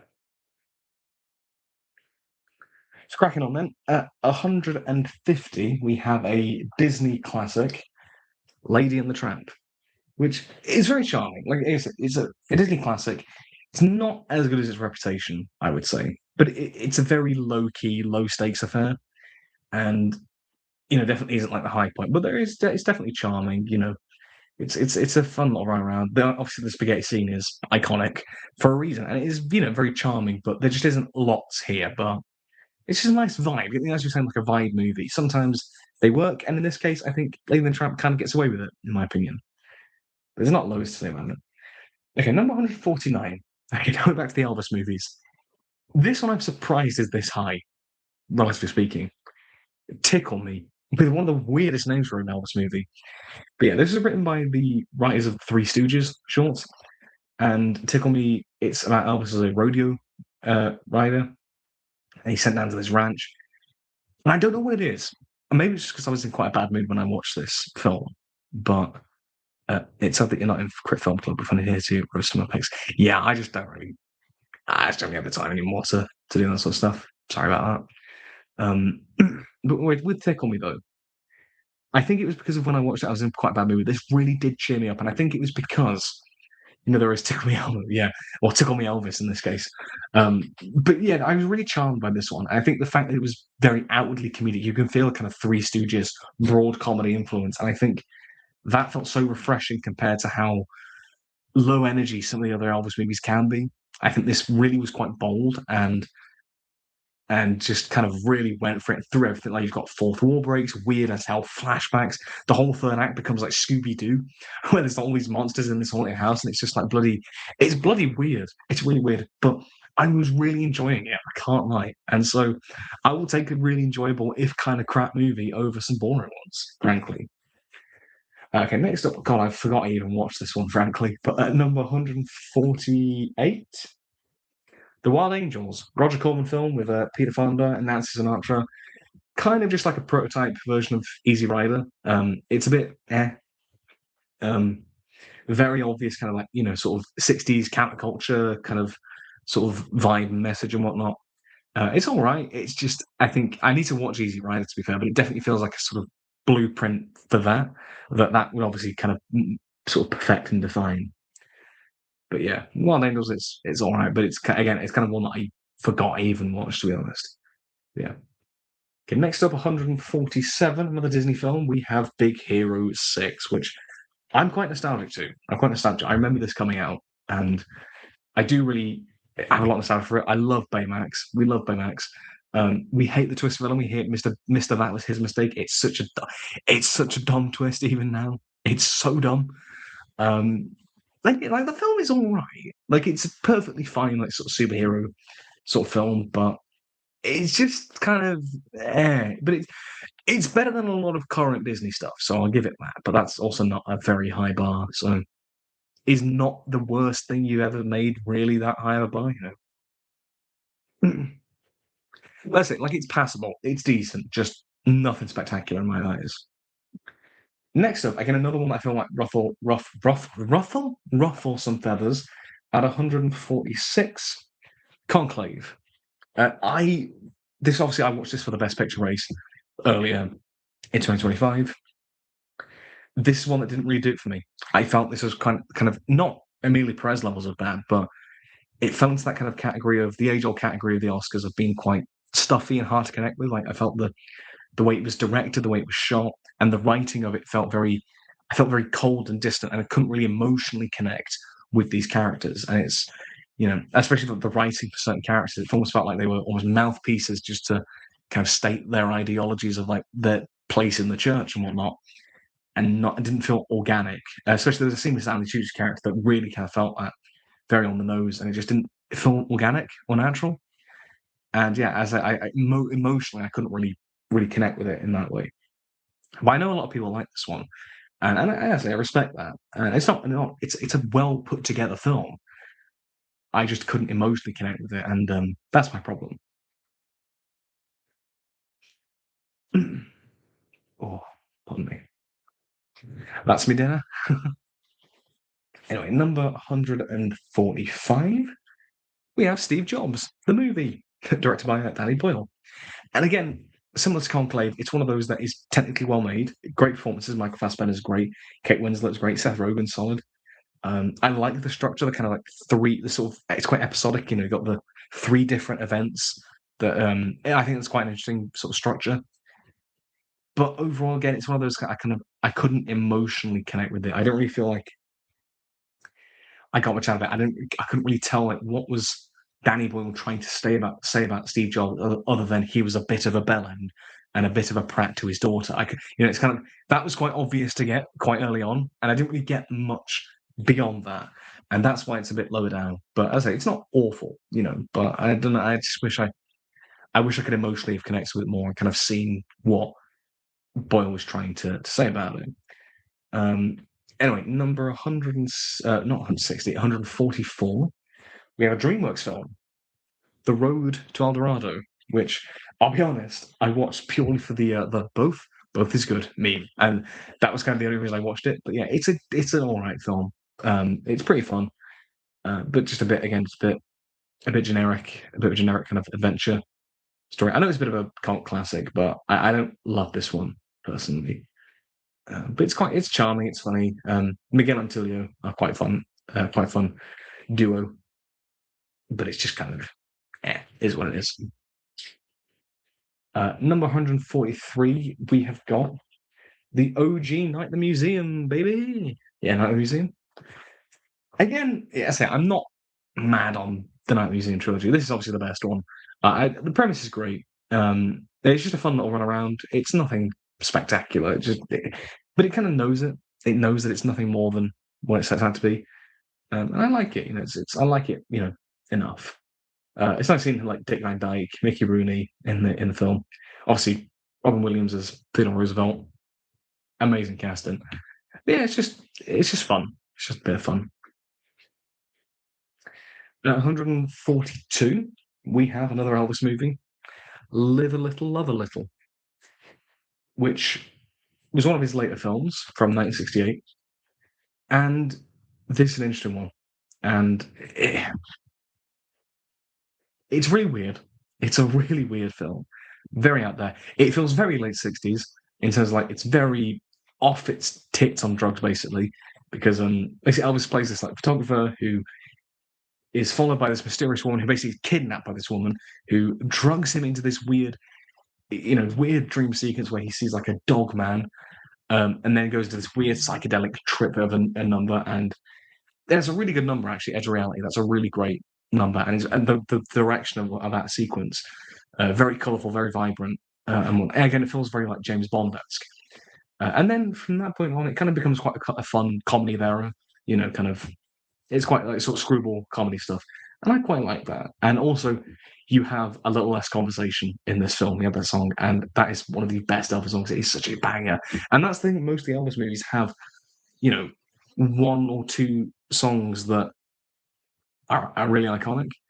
But yeah, Live a Little, Love a Little, pretty good, very good one. And 141, we have The Princess and the Frog, which is the weakest John Musker Ron Clements film. I talked about this obviously in the ranking video, but it starts off brilliantly. The whole stuff with Tiana initially, wanting to open her own restaurant is fantastic. The animation is gorgeous. I love it. Dr. Facilier, he's a great villain. What's his name? Is it Luis, the crocodile? He's so cool. He's so cool. I love him. But for me, the problems with it is it's when Tiana gets turned into a frog, and that whole stuff with the animal slapstick, it just is nowhere near as interesting as the movie sets up, because it sets up itself up as quite a thoughtful film and quite mature for a Disney film, and quite I know, just a bit more interesting. And then you just get quite generic animal slapstick stuff, and it just isn't nearly as interesting as what it could have been. And so it's a bit disappointing in that way. Anyway, it's going from the next. So obviously recapping the last 10, we've had Lady and the Tramp, Tickle Me, The Wild Angels, Big Hero 6, Conclave, Steve Jobs, The Road to El Dorado, Night at the Museum, Live a Little, Love a Little, and The Princess and the Frog. So that is now out of 6 out of 10 Limbo. We're now in the 7 out of 10 category, so these are good movies now. Starting at 140, one that I know nobody has heard of, Reputation. And this is a film that was a complete proper indie film that was written and directed by one of my uni lecturers. He fully wrote and directed this film and produced it. And we watched it with him, and he gave us like a whole behind the scenes talk of how he made it. And so as a film, it's not stellar. Like, I think even he will admit that. Like, it is, it's a solid, like, kind of crime drama, kind of quite gritty, British realism sort of stuff. And it is decent. Obviously, it's not a spectacular film. Obviously, you can tell it's quite low budget, but it was having that insight, I think, and knowing how he made it and how how honest he was about the struggles with trying to make the film, and where he had to kind of not cut corners, but where he had to try and like compromise, and hearing that was really interesting and really insightful. And the thing is that even as a film, I do like it. I think it's a solid story, and it's about this like boxer who gets kind of involved in like crime, like drug deals and all that sort of stuff. It gives kind of like train spotting. It gives sorry, it gives like sort of train spotting vibes. Kind of the kind of conflict of the characters gives off that sort of vibe. Um, yeah, I really have a soft spot for the film, even though it's objectively just kind of a decent film. But for having that story behind it, it does definitely elevate it a lot. And it was really nice to have that. It's quite inspiring to have a film to see how you can practically make a film like this. And some of the stuff like that, saying that he shot this in like 10 days, which is kind of mad. Because it's a feature film. It's a feature film. It's like 83 minutes, so not a very long feature film, but it's still like really impressive that he did this. So so yeah, and I believe it's on streaming services now. When we watched it, it wasn't, but I'm pretty sure it is now. But yeah, Reputation, really, really good stuff. What is it on? Well, it's on Tubi at the minute. If you're in the UK, it's on Tubi, it's on Plex, and it's on Amazon Prime. So if you want to go watch it, give it a watch, because it is genuinely like it's just cool to. It's just cool to see. It's cool to see that kind of indie filmmaking sort of stuff. But yeah. Anyway, next up at 139 is Time Bandits, the Terry Gilliam film, which is one that I don't know. I wish I liked more. It's definitely very fun, very creative, very wild and out there, but it's almost a bit too wild and out there. I couldn't. It's a bit unfocused, and there's a lot going on, and yeah, it's just not. I don't think it fully comes together as a whole, but it's definitely very enjoyable stuff, and very quirky and out there. I just think it could have been a bit more focused. Yeah, but I do want to watch more Terry Gilliam stuff. I want to watch Brazil. and I want to watch. Is it 12 Monkeys that he did? The one with Brad Pitt? Yes. Yeah, 12 Monkeys. I do. Oh no, yeah, it is Brad Pitt. Yeah. Why the Time Bandits? Why the Time Bandits hate? Now that's a start to World War if I ever lived through. No, no, I don't. I don't hate Time Bandits. I actually don't like. I said we're in like 7 out of 10 territory. Like, it's a good film. It's very well made and very enjoyable. I just don't think for me, it just didn't fully come together as a whole. I think it was a little bit too much, sometimes, and I just needed a bit more. It was a bit incoherent at times, so I think that's all it was. But I do still like it. I mean, I've got the. Hang on, let's get it. Got the bloody Blu-ray for it here. Um, it's a masterpiece for me, just like 12, just perfectly. Oh, 12 Monkeys. I do want to watch 12 Monkeys, yeah, and Prisoners. Yeah, I think those Terry Gilliam films. I think this obviously before those two, so maybe I will click with those a bit more when a point where because this still definitely I think what it is, obviously Terry Gilliam with those films like Brazil, 12 Monkeys, that was very much out of the Monty Python era, like sort of past beyond that. But Time Bandit still very much feels like a product of the Python era of this was not long after like Holy Grail and Life of Brian. I think before Meaning of Life, so it still feels in that sort of like sketch comedy realm.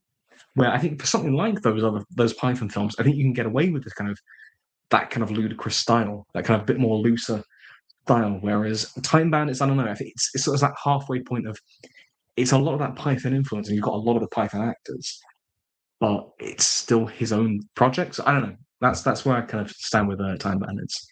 But yeah, it's pretty good. Anyway, next up at 138, we have Pulse, a Japanese horror movie from Kiyoshi Kurosawa. Yeah, this is a very interesting one. Very creepy. Um, some interesting ideas and themes, particularly the fact that it's from 2001, very early internet, the kind of isolation that the internet provides or can cause. I think it's definitely interesting and definitely has held up well. I just don't think I fully click with this one. It's again, I think now in some of the ones where it's like they're really good movies. I don't know if I fully click with them though. That's where we're kind of at. But I really do appreciate them for what they are. So yeah, that's that's yeah, really solid like ghost horror story. Some very creepy moments, definitely. But yeah. Next up, 137, the only Star Wars movie from this year, The Phantom Menace. I like The Phantom Menace. I don't care. I really do like The Phantom Menace, and I don't think that's as much of a hot take these days, but can't lie, I've never really truly hated the Phantom Menace. Like when I was a kid, the Phantom Menace is underrated. Yes, it is. Like it genuinely is. I think it's decent. Like obviously, there are flaws with it. Like absolutely, and objectively, there are plenty of films lower that should be higher. But I'm going to like personal, how much I like the film. It's not just objective stuff. Like my subjective enjoyment does play a part in it. And yeah, with Phantom Menace, as a kid, I always quite enjoyed it, and like throughout my teen years and as an adult, I still think it's pretty good. And I like how it feels very different from the originals. It almost feels like a period piece set in the Star Wars universe. Even The Last Jedi, I think it just meh.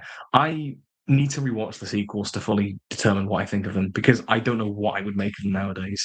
If my opinions from like when they came out is not how I would judge them now. So I need to. It's been too long. So but yeah, Phantom Menace, solid stuff. I like it.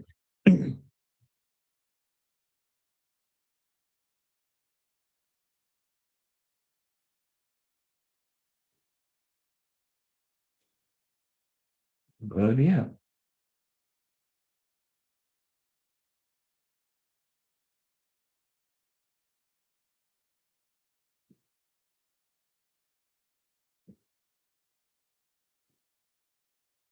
Hey, J Productions is here. What film are we up to? We are currently up to 137. We've just talked about the Phantom Menace. So we're in kind of good territory. So you've got a lot of it. Yeah, so next up, 136, as Air Panic just said, is Shaft, the 1971 blaxploitation film. A very iconic film, very iconic and very obviously influential for the blaxploitation film movement. And it's a solid action thriller. And like Richard Roundtree as John Shaft, he's cool as hell. I don't love the film, I should say. Um, Not for any specific reason. I just think I just don't absolutely adore it, but it is really solid. The music in the film is so cool. Like it's very of its time, but I love that kind of vibe. It's just a great score.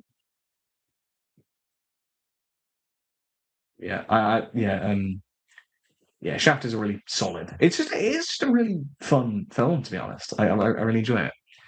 Um, but yeah, next up, 135 is the oldest film on the list.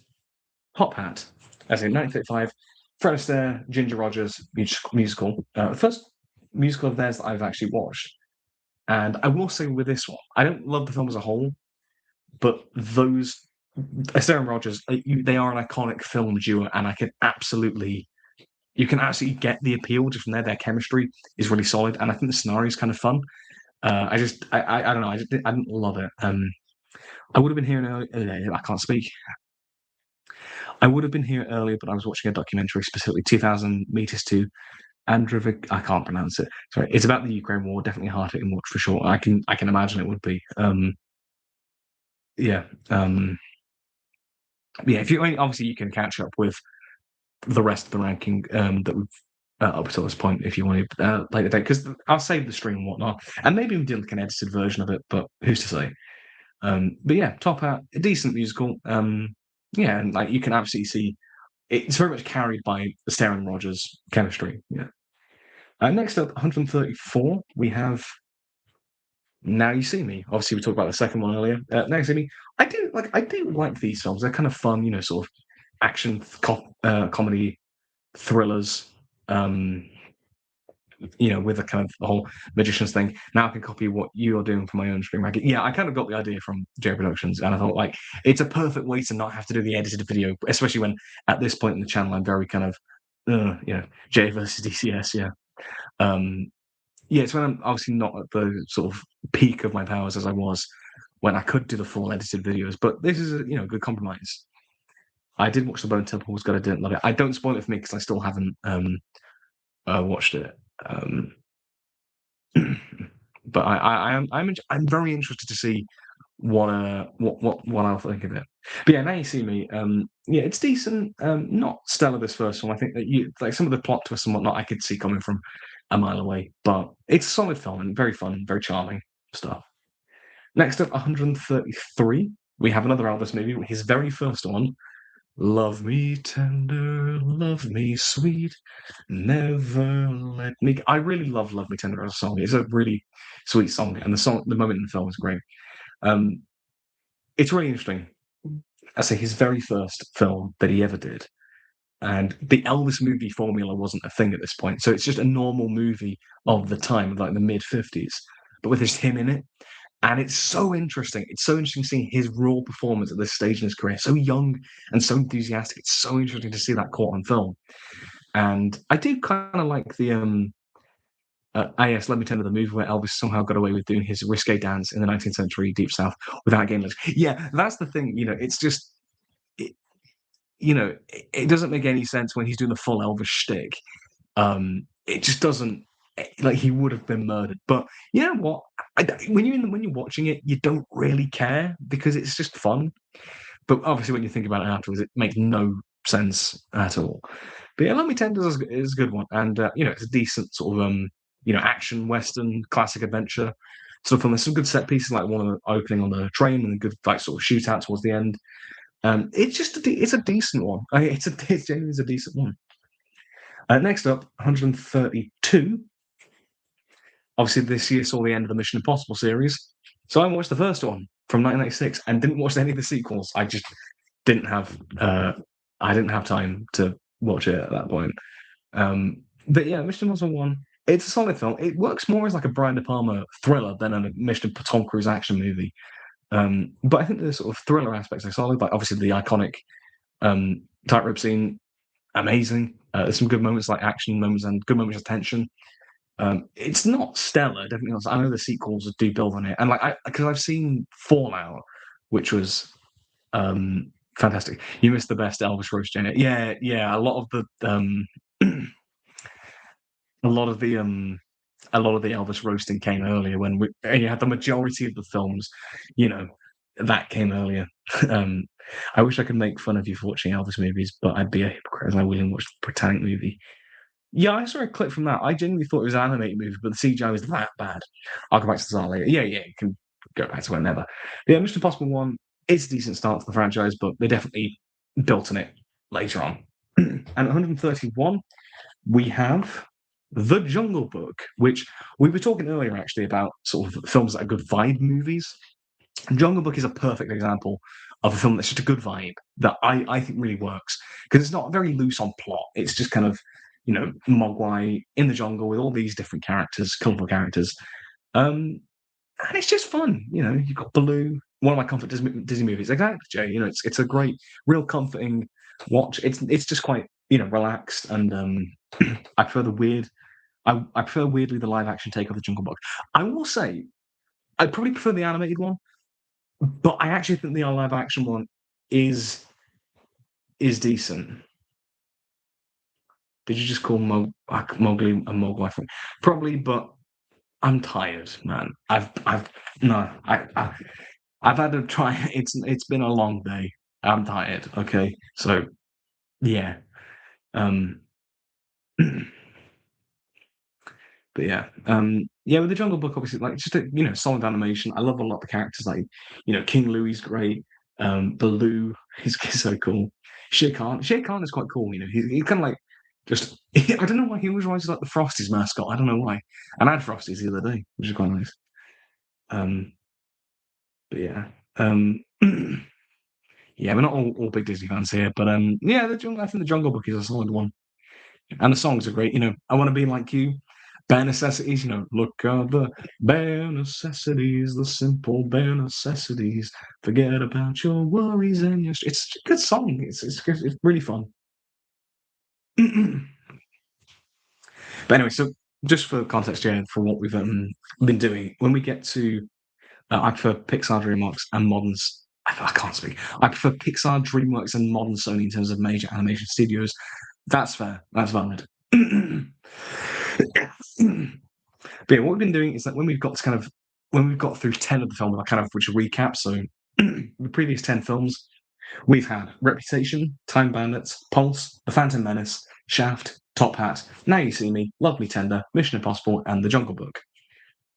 So now we are on 130, another film from this year, Ballerina, John Wick spin-off. And I should clarify, I have not seen any of the other John Wick films, but I watched this one kind of as its own standalone thing, and as a solid action thriller. I thought it was really good. Ana de Armas is great. I mean, her one scene in No Time to Die was fantastic. So whole movie of that basically, sign me up. But yeah, it's decent. But I think if I'd seen the other John Wick films, particularly John Wick 3, because this takes place during that time frame of that film, I'd probably get more out of it. But it's a solid film.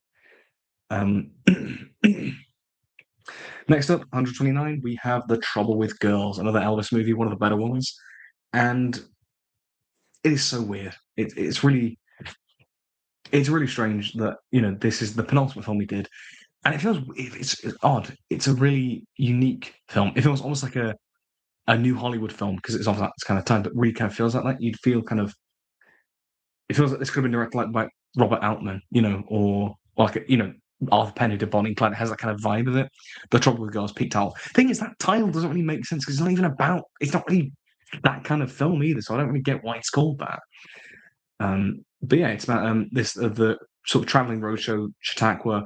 Elvis is their manager, and it's kind of like the sort of deception behind the scenes. And I think it's kind of there is some intrigue, and Elvis gives a really good performance, one of his better performances, and it's a very underrated film from his filmography. Next up, 128, we have a Sean Baker film, Tangerine, which this is a good one, and as I I always try and like look out for kind of indie filmmaking, and this is quite a good one for like an indie film. Obviously, all shot on an iPhone, which is quite cool. And it's an interesting story. Definitely a prototype for what really enjoy Tangerine. Yeah, it's a good one. And good vibe, good story, and the ending is really effective. The end is really kind of hard hitting. Sean Baker's endings like Anora is similar. But yeah, definitely feels like a blueprint for what that's contrast with Amelia Perez. God, yeah, you can go back to the Amelia Perez rant earlier. Not my favorite baker, and Nora's not my favorite baker either, but it has a great style. Yeah, I think the style is really solid there, but I think Nora personally, I love that, and you'll see that later on. But Nora really kind of improves on the sort of template set by Tangerine. I think this is really kind of a solid one, and I've got to watch the Florida Project at some point. I do need to watch that. Next up, 127, Begonia. And this is one that I definitely need to watch again, because when I watched this, I was very tired and I did not get what this was going for a lot of the time. And I was kind of a bit lost. There's Yorgos Lanthimos all over. You know, he's very out there. There's a good premise, good performances from Emma Stone and Jesse Plemons, but the whole kind of sort of they're trying to figure out if she's an alien or not. It's like I'm trying to. I didn't know what they were really going for a lot of the film, and the last 5 minutes happened, and that last 5 minutes is a phenomenal sequence.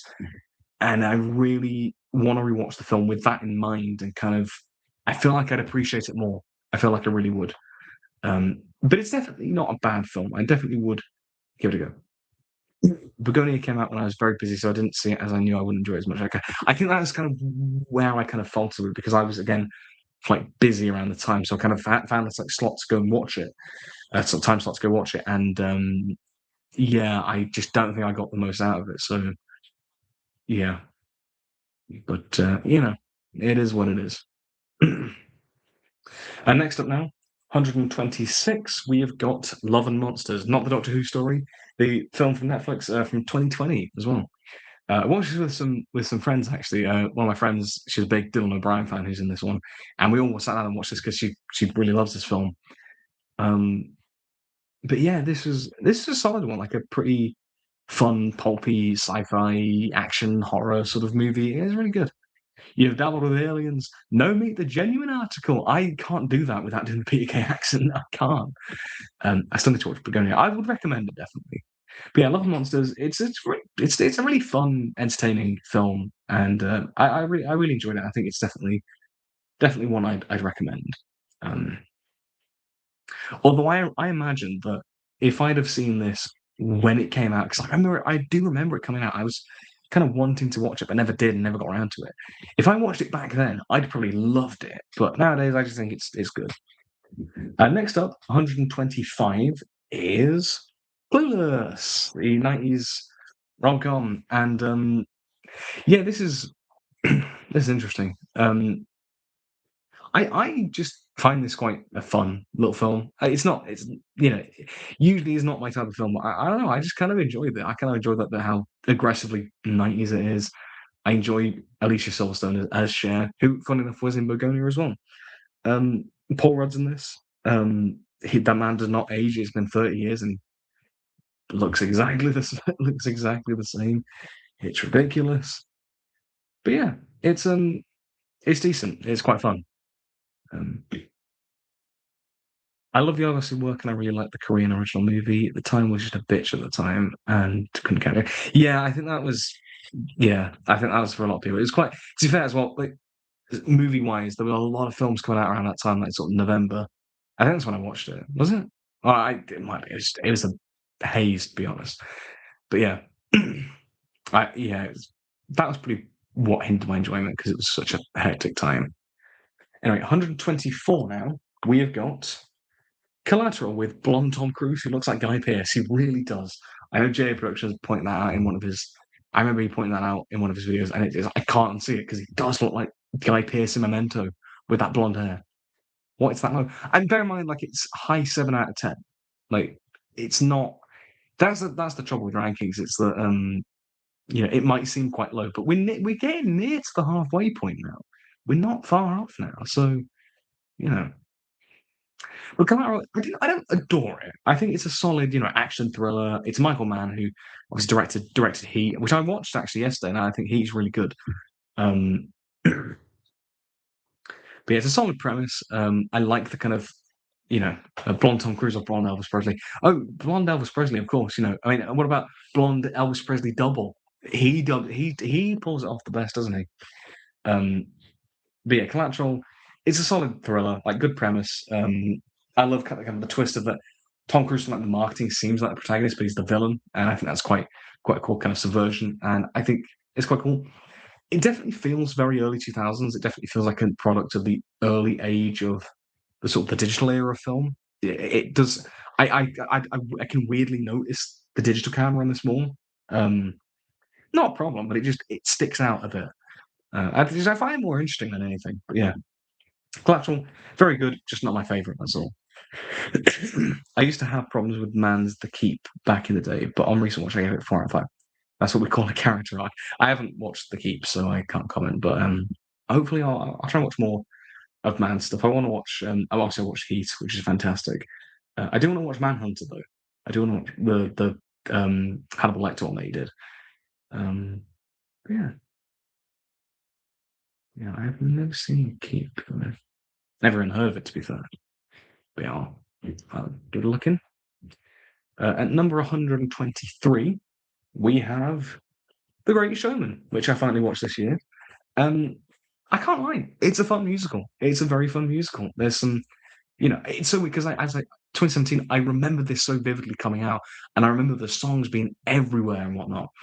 And I think it's really weird. I think I'm glad that I watched it now because I can kind of remove myself from the hype and the context of, whether it was like it got so overhyped that you loved it, or it was so overplayed that you couldn't stand it. And like having that distance from it, you can look at it more objectively nowadays. And I think it's solid. Obviously, bearing in mind the very historically inaccurate elements of it. But I think as a story, it's quite fun and quite, good hearted.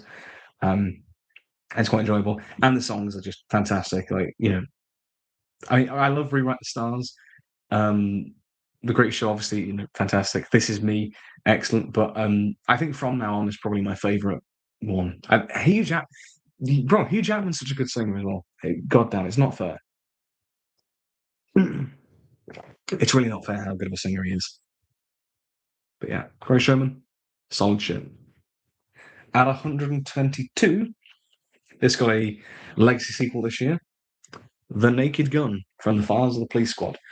This is just a fun time. It's just proper. It was proper good, proper good laugh for a rainy afternoon. For 90 minutes, really entertaining. Leslie Nelson is fantastic. Priscilla Presley's in this, Elvis's wife. So that's a really bizarre bit of casting, but that's really fun. And there's so many great gags in this. The bloody what was it? The driving test gag is hilarious. Um, it's just a really fun film. There's so many great lines. Like it really is carried by Nelson's screen presence and just a fun romp, really. Yeah, I may watch the other ones possibly. I'm tempted to. I need to watch Airplane again because it's the same Zucker Brothers. I need to watch that again. And at number 121, we have got Mr. Show Me the Money. It's Jerry Maguire. Um, the driving test gag made me laugh because I watched the film after failing my first driving test. I mean, hey, if you can laugh in the face of hardship, you're invincible. But it made me laugh. That really did stick out. There's a bit in Clueless where Cher takes a driving test as well. Like driving test gags are quite funny. But anyway, Jerry Maguire. This I obviously spotlight this. No, hang on. I think Mr. L spotlight this in the podcast because I'd nicked Minority Report, and we didn't know who had picked what. But yeah, Jerry Maguire, solid rom-com. I enjoyed this one. I enjoy the plot. I enjoy Tom Cruise. I love all the dialogue. I love Cuba Gooding Jr. He's great. I just really enjoy this film. I really enjoy it, and definitely cracking like '90s classic. Obviously a lot of famous lines. It's great.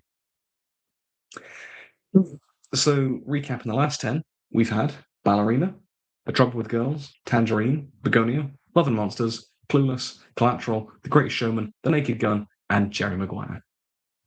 So now we're on to 120 with another film from the Best Picture lineup, The Brutalist, which this is a long ass film. This was a long ass bloody film. It had an intermission. I took a photo of the bloody intermission screen. The Brutalist. I don't know. When I watched it, I can't really fault it objectively too much, aside from the length, because it does not need to be as long as it is. Like Jesus Christ, it is. I think it's the longest on this list, and does not justify its length. But yeah, I think for me, where the film falters, it's brilliantly acted. It looks fantastic for a film of its budget. It's emotionally hard hitting. Like Adrian Brody, annoying Oscar speech aside, gives a great performance. But I just feel like it wasn't as amazing as I thought it was because it doesn't really feel like it's saying anything new. It's just kind of these kind of films. It's in the wake of World War II. So a Holocaust survivor, and he comes to America. The American dream is kind of deconstructed. It feels like we've seen these kind of beats play out before, and as brilliant made, brilliant acted as it is, Brody, Guy Pearce, Felicity Jones. Um, I just don't love it as much as I don't love it. Although cinematographer for this film was born in Shrewsbury, so great stuff. Lol Crawley. 119 now. We've got Death Becomes Her, the Bob Zemeckis film. This is a really fun one, really fun, really pulpy, really creative concepts. Obviously, Bruce Willis. I love Bruce Willis as like the proper like comedic performance he gives, and the kind of straight man to Goldie Hawn and Meryl Streep. They're kind of dynamic, and then he's just kind of in the middle of all this. I really like it. It's really funny. It's got that kind of good, interesting ideas of like beauty standards with these two women trying to fight for his affection. Um, it's a really fun one, and quite an underrated Bob Zemeckis film. Really, I enjoy it. That might be. I was gonna say that's a ranking to do. Nah, I ain't watching his version of Pinocchio, bro. I am not watching that with a. I am not. No, no, I'm not watching that. And you can't convince me to. Nobody can. But yeah, that becomes a solid stuff. And I was thinking as well, wouldn't this be great if this was turned into a musical? Turns out it had been like a lot of Bob Zemeckis stuff, like Back to the Future, for example. Disney live action remakes offend me. They also offend me too, so you're not alone.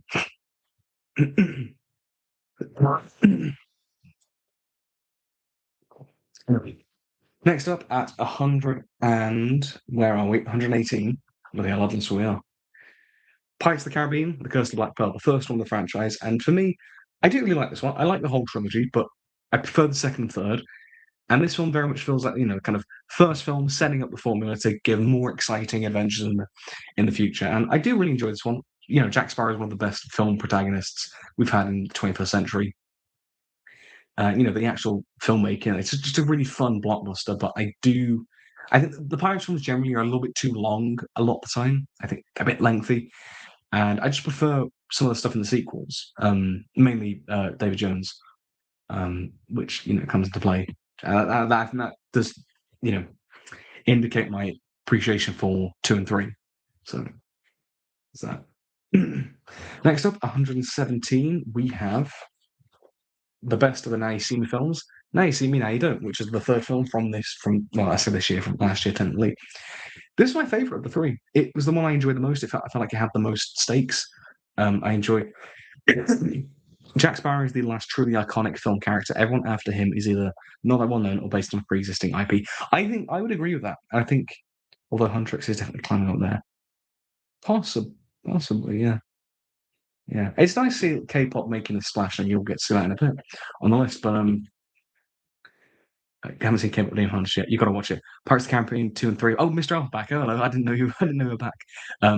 We'll get to those, but they are definitely the best of the series. So there's that. K-pop Demon Hunters Mountains. Again, we'll bring up that in later. But Now You See Me, Now You Don't. Yeah, my favourite of the three because it felt like it had the most stakes. I like the kind of diamond sort of plot line. It felt almost James Bond-esque. You had Rosamund Pike in there, which is quite cool as the villain. I like the kind of the legacy characters of this series paving the way for the new characters, especially you got Dominic Sessa from the Holdovers, which I'm always going to love that. But yeah, I really enjoy like the action in this film. I feel like it had the most going for it. It felt I preferred this one over the others. Next up, 116, Tropic Thunder. Am I going to get demonetized for showing that? I don't care. I mean, I don't get monetized anyway, so who cares? But this is a very polarizing one. Obviously, it's a bit of a hot button film nowadays, very controversial. I think the controversial elements are not a problem. I think they are tastefully handled, and they provide I'm a dude playing another dude disguised as another dude.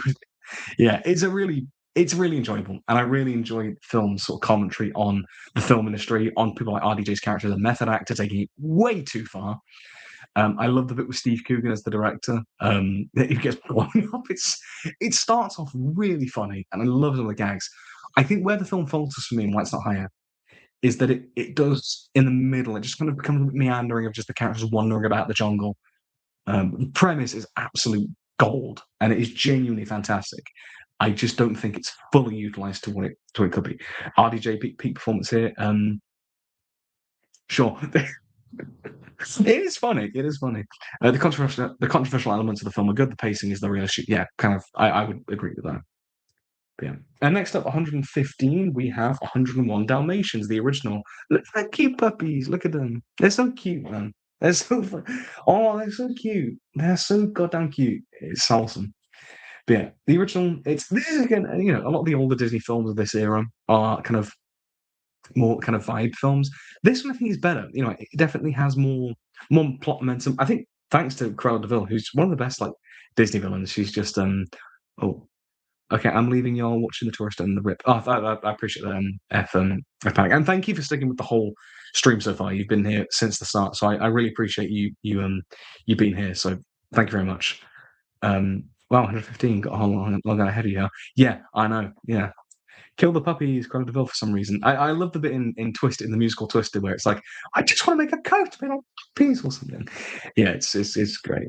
The 101 Dalmatians is just really cute, really nice, great music. Cruella's obviously amazing. Like it's just a fun film. I think it's a bit of a ring up stuff like Lady and the Tramp, which is more just carried by vibes. I think this has a bit more momentum going for it. Oh, okay. Yeah. So we're back now, 114 on the Elvis movie train with Viva Las Vegas. Oh yeah. Yeah, Viva Las Vegas. This is one of the best Elvis movies. Like it's not a groundbreaking film. It's a pretty standard, like sort of musical rom-com set in Vegas, but it's the execution which really, really sells it. I think by having Elvis and Ann-Margret together, their chemistry is amazing. The songs, Grand Where Did Minecraft Come? The bottom 20, that's where it was. Yeah, if you want to catch up on the stream, you can do afterwards. But yeah, Viva Las Vegas, Elvis and Ann-Margret together are electric. The songs are amazing. Obviously, Viva Las Vegas and Come On Everybody, an amazing song, and I love that number. The whole racing stuff with the whole racing plotline is solid. I got very happy when a Viva Las Vegas needle drop came in Twin Peaks: The Return. It was a cover version, but it was still great to hear. I think it's what happened in Snatch as well, in the film Snatch, which will come later on. They dropped that song in that as well, which is quite cool. But yeah, Viva Las Vegas is just a ton of fun. I've got to really get through this list quick because we are down. There's a lot here. Yeah. Anyway, number 113 is Aladdin, the 1992 version, which is interesting because I'm very nostalgic to this film. I remember it very fondly as a kid. I had to do a school play of it when I was younger. But rewatching it again, it's not one of my favorite Disney films, which is interesting. I don't know. It's solid. It don't really do much wrong, but it just didn't really stick out to me as doing anything amazing. I don't know. Like Genie's amazing. Robin Williams is great. Jafar is solid as a villain, and Iago's fantastic. But I don't know. I didn't love this film as much. It's I don't know. It wasn't one of those that just didn't hold up as much as I thought it did when I was younger. And that's always interesting to see when you revisit stuff. Speaking of another film that didn't really hold up to my modern sensibilities, at number 112, another James Bond film, You Only Live Twice. Obviously, Sean Connery. Now, I used to love this film because it's that kind of, grand scale, quite fantastical, decadence, Lewis Gilbert directing, a lot of fun set pieces and colourful characters and villains and whatnot.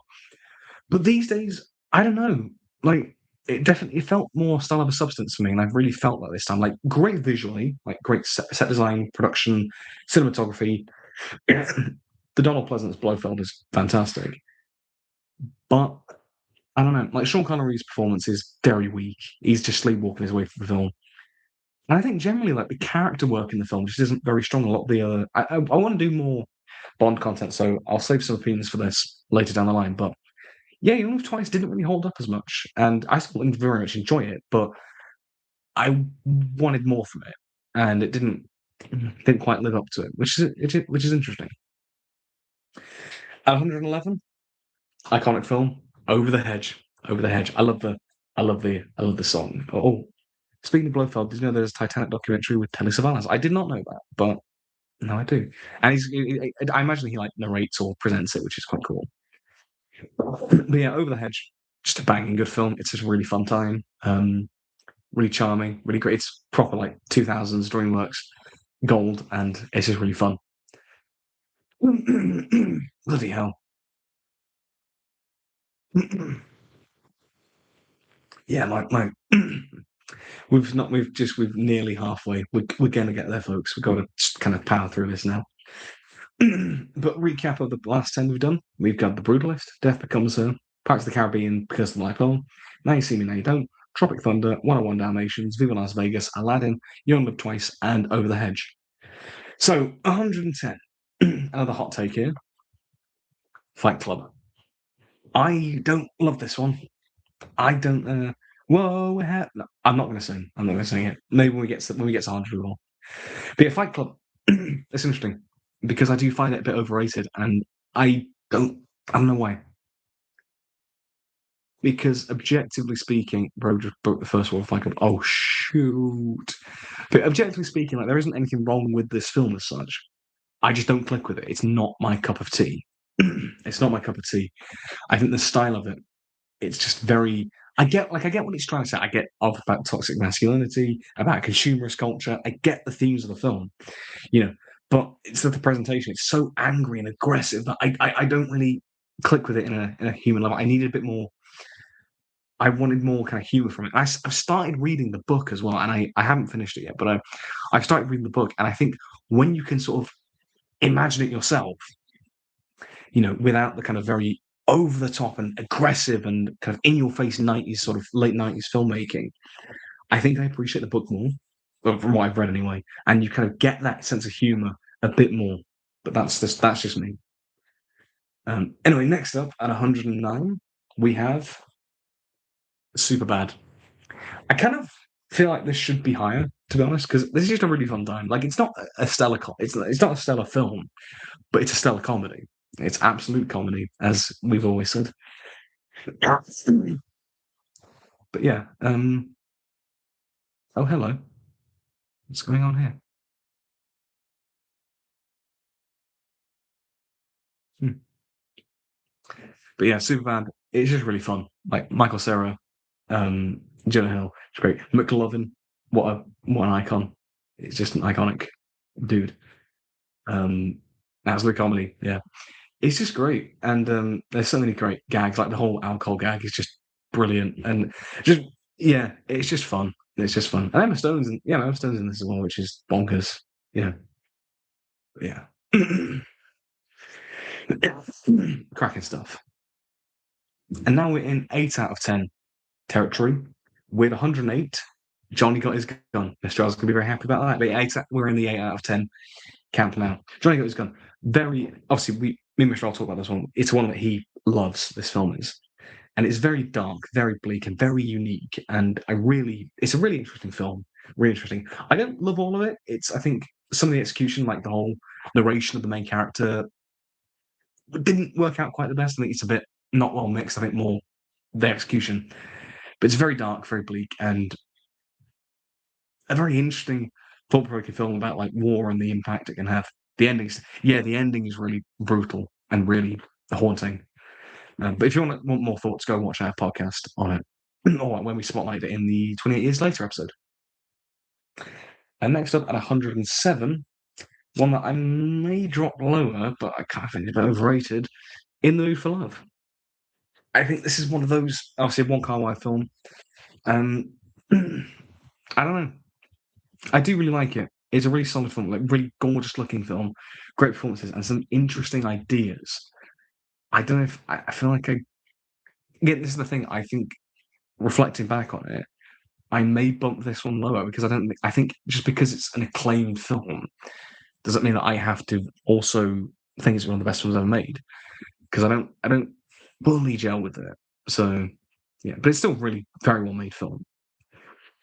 I'm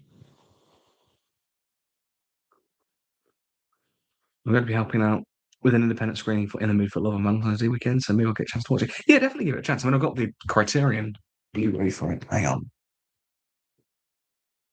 Yeah, I watched it on the Criterion Blu-ray. And it's a very cool book. I love my Criterions. I love them. They're so good. So good. Anyway, next up at number 106, we're kind of in the early 8 out of 10s, the ones that are very well made films. I just don't fully appreciate them. They're not fully my cup of tea. Uncut Gems. Again, we talked about this in the podcast. A fantastic Adam Sandler performance and a really great, energized crime caper thriller. You know, it's really solid stuff. It's definitely quite heavy and quite a lot. Obviously, the Safdie brothers, very. If you see Mighty Supreme, for example, very like full on sort of stuff, like sort of visually and aesthetically. But it's really, really unique and very, very well made and very bold. And maybe I think with Mighty Supreme, I definitely appreciate something like Uncut Gems a bit more. But yeah, really solid stuff. And Adam Sandler, fantastic in it. You know. Next up, 105, we have Rashomon, an iconic Kurosawa film, the first Kurosawa film I've actually watched. Again, really interesting story. The whole kind of four people recounting this singular event from different perspectives. It's a great Kurosawa story. I don't think it's fully realised the best. Great way to start Kurosawa. Yeah, definitely. I do want to watch more of his stuff. I'm keen to check it out. Like Seven Samurai, Hidden Fort. Is Hidden Fortress the one that's based on Macbeth? I think. I don't know. But the Rashomon, fantastic stuff. I think maybe an execution is not fully realised, but I think it's Throne of Blood. Yeah, what was the name in Hidden Fort? Yeah, Throne of Blood. That's what. Yeah, that's what I meant. Am I Hidden? He did. Yeah, he did direct Hidden Fortress though. Yeah, I was like, am I thinking? Yeah, but Throne of Blood. That's the Macbeth one. Yeah. But yeah, Rashomon, very very solid stuff, and its impact on pop culture is definitely felt. Next up, at 104, is Lost in Translation. Sophia Coppola film, Bill Murray, Scarlett Johansson. This is interesting. Again, this is this kind of tier of films where they are very well made films. They're just maybe a bit, the kind of deeper films that maybe I didn't fully click with. And yeah, Lost in Translation is a solid one, but very melancholic. Love the aesthetic of it. Bill Murray and Scarlett Johansson, great performances. And it's quite understated in what it's going for. So maybe that's why I don't fully, adore it. But it's a very solid film, and I would recommend it. And I had to watch that because in uni I was acting as Bill Murray's character to do a scene recreation of it. So I wanted to do a bit of research. Next up, 103, we've got Reanimator, the classic 80s cult horror movie. This is a really fun time. It's a really fun time, really creative. I love the opening techno remix of a Psycho theme in this one. That's great. But yeah, it's a really quirky, oddball characters, and it's just what they're doing, and there's nasty as anything effects in this, like gore and whatnot. It's really solid stuff. And yeah, just a very, very fun film. I really enjoy it. At number 102, we have another Pirates film, Pirates of the Caribbean at World's End, the third film of the trilogy. And I think this is kind of like Return of the Jedi for Star Wars. It definitely is flawed. It's definitely a bit too long at points, and it's definitely quite ambitious. But I think the emotional highs of seeing this section of the franchise kind of resolved, I think, is quite emotionally satisfying. Even if to get there, it's a little bit clunky, but I do really like At World's End. And I can definitely see why for some it's their favourite of the series. Like how for me, Return of the Jedi is my favourite Star Wars film. And at 101, we are nearly. Oh, At World's End had more betrayals than my relationship. Oh man, here's to you for that. Good one. And at number Wild. Speaking of Wild, Nick Wilde is here because at number 101 is Zootopia 2. That couldn't have been a better segue if I tried. So thank you for that one. But yeah, Zootopia 2. It's a solid sequel to the first one. I personally prefer the first one, but I do love these films. I think they're great police procedural, crime, action, adventure films. Nick and Judy are great. I love how this expands the ideas of the first film and expands the world out. Kind of delves more into its history. And yeah, it's solid stuff. I think it had a solid twist as well, which is better than the first one. I think the first film felt a bit more impactful, so that's what we'll talk about that later. But yeah, Zombie 2, solid stuff. So to recap, Nick Wilde, my beloved, bloody hell. Yeah, to recap the last 10, we've had Fight Club, Superbad, Johnny Got His Gun, In the Mood for Love, Uncut Gems, Rashomon, Lost in Translation, Reanimator, Pirates of the Caribbean at World's End, and Zootopia 2. And now we are in the top. We are now halfway there. Whoa, living on a prayer. I just did the Jonathan Groff and just spat as I was singing. Yeah, I just did Jonathan Groff in Hamilton. J.A. knows it. He knows it. He knows what it's about. Yeah. But yeah, now let's get on to the top 100, the top half of the list. This is okay. Here we go, boys. Let's do it.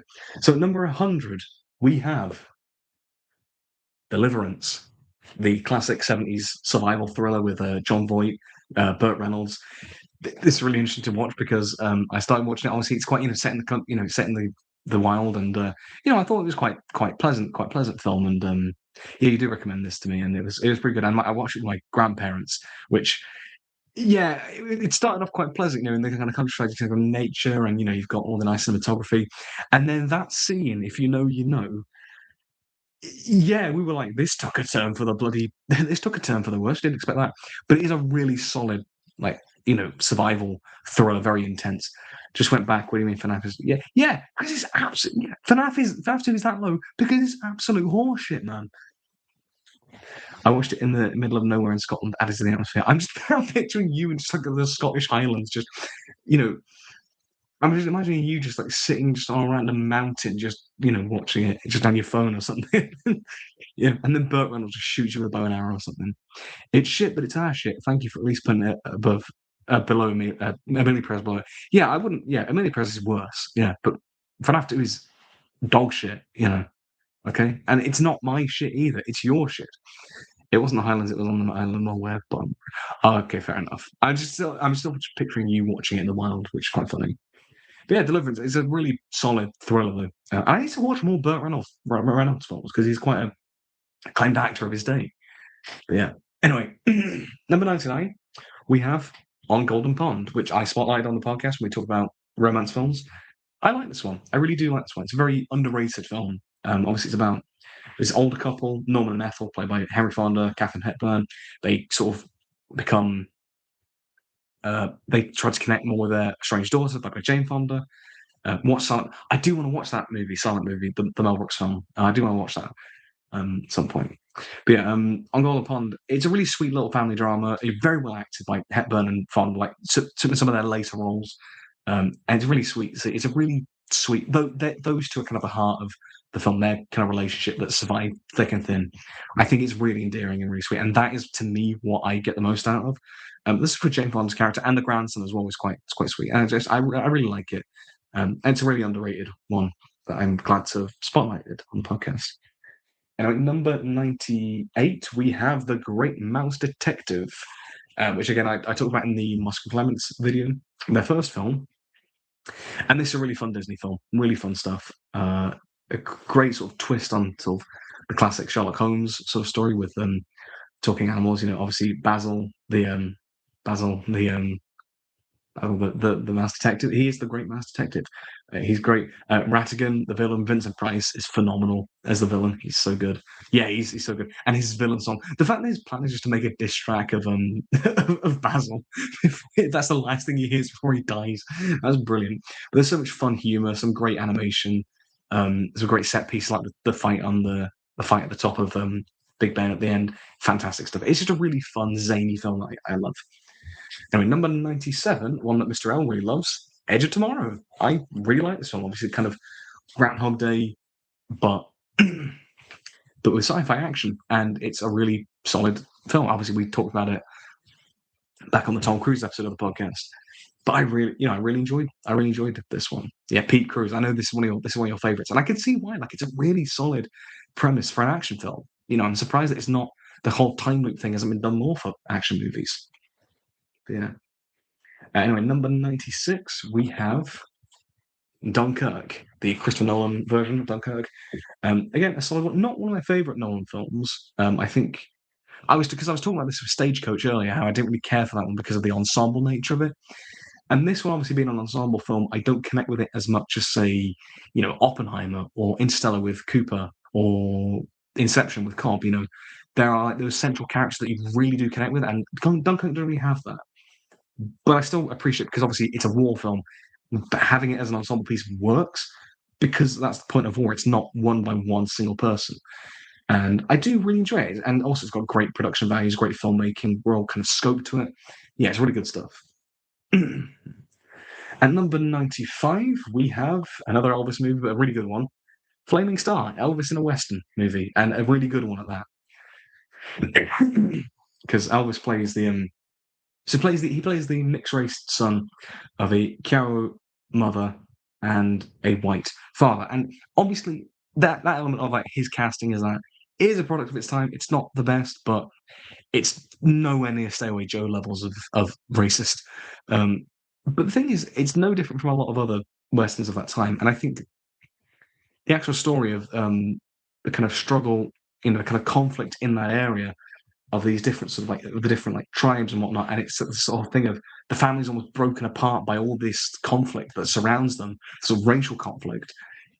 I think it's a really interesting and thought provoking and quite tragic story, and I think it's one of Elvis's best acting performances, probably his best actually, in terms of like a pure acting performances. Fun fact about the real life Dunkirk: one of the people who rescued the soldiers in the boat was Charles Martin, who's notable for the second officer of Titanic, protagonist and actor. Oh, I didn't know that. I mean, that does make sense. That does make sense. But I didn't know that. I know you obviously from a letterbox and stuff, and I know you want to do your Titanic ranking, so go for it. But that's quite cool, and it makes sense though. To be fair, but yeah. At number 94, we have Pretty Woman walking down. Actually, let me get my Roy Orbison shades on. I really shouldn't be doing this because last time I did this, they broke live on camera. There we go. There's my Roy Orbison Pretty Woman shades. That's as much as you're getting. Pretty Woman, sort of twist on like the Cinderella sort of story, but in modern times, with a prostitute and a businessman, Richard Gere, Julie Roberts, not in that order. That's quite funny. But yeah, it's a really charming film. I really enjoy a really nice little rom com. And it's just, yeah, I do really enjoy this one. And yeah, it's just great vibe, great filmmaking as well, like great visual storytelling, like through montage and songs. It's just really fun, and I love the chemistry between those two. Really good stuff. Number 93. Why did I say it weirdly like that? Number 93, we have 9 to 5. Dolly Parton, Jane Fonda, iconic stuff. Obviously, the song, we love the 9 to 5 song. It's great stuff. But yeah, obviously it's about the sort of workplace, and these three women have to try and navigate the workplace with their sexist boss. And they try and turn the tables on him, and it's really fun to see him get his comeuppance. And I do like the kind of style of comedy, the kind of broad. It almost feels like almost Fawlty Towers-esque kind of broad comedy to serve a kind of bigger point about society. Yeah, can we not remind me about when my glasses broke? Because these bloody cost money, these new ones, and they're actually quite cool because they have the kind of yeah. They sort of take the glare off if you. They've got like sort of tint on you, but yeah, damn. There's your Ice Cube moment. Are you happy now?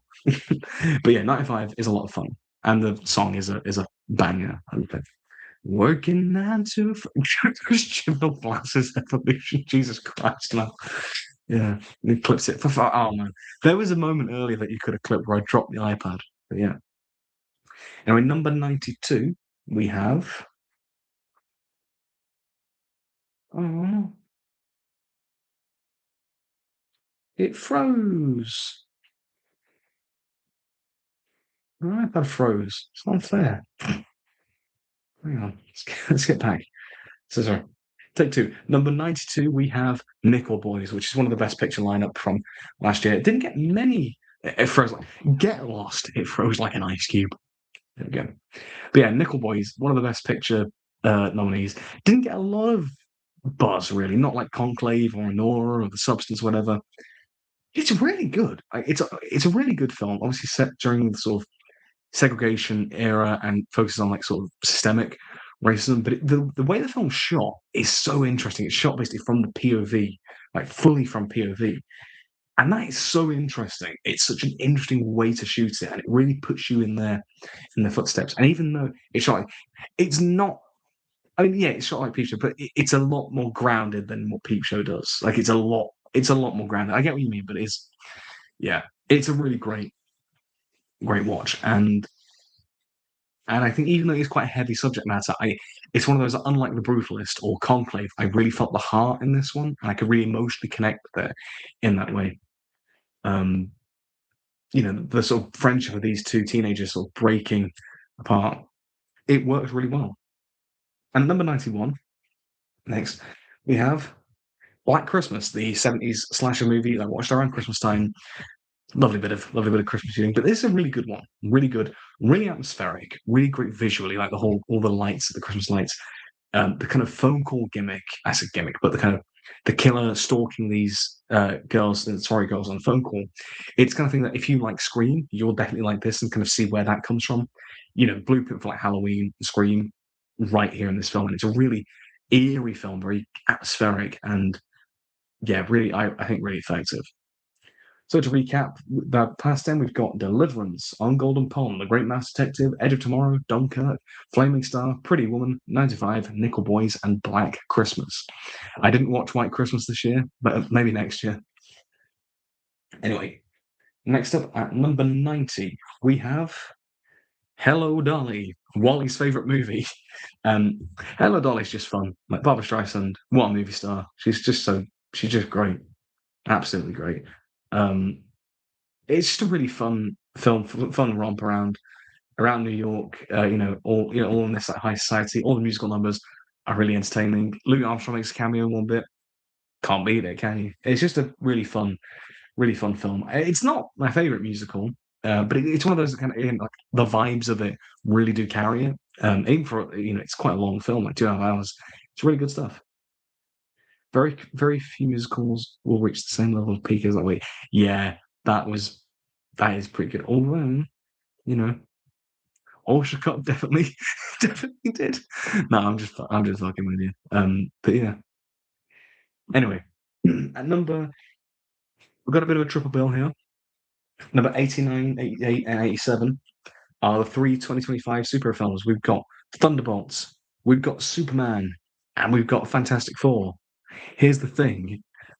Obviously, all three of these, me and Mr. L spotlighted on the podcast, so you can check those out for more thoughts. But they're very much the same tier, but they are very strong films, and I would recommend them. They're really good. Thunderbolts really surprised me. Here's the thing, I couldn't not do it. Yeah, Thunderbolts really surprised with how earnest and sincere it was, and I really was like, hang on, this is really good. Like I'm surprised, especially with the characters in the film. Superman is really solid stuff. Very earnest, very sincere, very fun. James Gunn superhero stuff. And then Fantastic Four was my favorite. I love the vintage aesthetic. I love the family dynamic. I love what it was going for. And again, very earnest stuff. I think that's the earnestness of all three of these. I think really shines through, and it is really enjoyable stuff. At number 86, we have Caught Stealing. I'm going to start sounding like Austin Butler with how much I'm talking. Yeah, Caught Stealing, really fun like crime caper from Darren Aronofsky. Very reminiscent of like the 90s and early noughties sort of films. Nice little throwback. Austin Butler's great. Matt Smith, hearing him swear is funny as shit. And it's just a really enjoyable film, but also it does have that dark edge to it. Am I crazy for thinking that Austin Butler in this movie looks like Johnny Depp? I don't think he does. His hairstyle, like the kind of long hairstyle, kind of, but I don't think he does personally. But I kind of, I think maybe from what you're seeing on screen, kind of. But I don't know. I don't fully see it. Only really in the hairstyle. But yeah, Corsian, solid stuff. Definitely go give it a watch. Anyway, number no, not 90, 85, the best Pirates movie, Dead Man's Chest. This is my favorite of the Pirates films, and And I just really got a lot out of this one. I think especially Davy Jones as the villain. He's a fantastic film villain of the 21st century. The CGI is fantastic on him. How that is so convincing, even like 20 years on. Um, and yeah, I just feel like this is where you get to the more fun, colourful, elements of the Pirates films that I enjoy. This is the kind of, for me, where it peaks is the one that I enjoy the most and get the most out of. But yeah. Now, number 8, David Jones CGI is insane. It really is. How it holds up this well is astounding. Anyway, number 84, we have, and the soundtrack is really good, yeah. It's Hans Zimmer, so it's great. 84 is Eyes Wide Shut, Stanley Kubrick film, his final film with Tom Cruise. This one's really grown on me. It's one that when I first watched it, didn't quite know what to think of it, but I really, really like what this one was going for, kind of some of its ideas and themes, particularly about like sex and the place of society, the place of sex in society. I think it's really interesting and really interesting presented. All the cult stuff is really interesting, and visually the film is, classic Kubrick stuff. It's not perfect. It's not quite the level of some of his like 70s and 80s films, but it is still really good. I still really like it. I think it's arguably quite underrated because I think people kind of look at it as a bit of an outlier, a bit of a bit of an old one. But I really like it. Number 83, a similar kind of vein, kind of a more taboo subject matter for a film. Bloody hell. Bloody hell. Black Snake Moan, there we go, with Sam Jackson. He's probably most famous for that one meme of Sam Jackson, the one where he's looking intensely at the camera. But yeah, this is an interesting one. Definitely quite a subversive film where you think it's going to, you look at the poster and you think it's going to be kind of like an exploitation kind of film. But actually, it's really quite sincere and quite sweet. And I say sweet, but quite sincere more, yeah. And quite empathetic look at its two main characters. I love all the sort of blues music sort of stuff in the film. I quite like that. I think it's kind of interesting. And, again, another kind of like indie film, kind of low budget cult film that, just to give a spotlight to, other films like that. I think it's really good stuff. And I've only just realised by looking on Letterboxd that the guy who directed that, he directed that Song Sung Blue film that came out with Hugh Jackman. I didn't know that was him, but I was like, that's where I knew him from. Anyway, number 82, we have got a very crispy movie here. We have got Trap, M. Night Shyamalan's film from 2024. I realised, what's his next film? don't know what his next film is going to be. Either way, Trap is just really fun. Trap is crispy. Crisps. Not Pringles, though.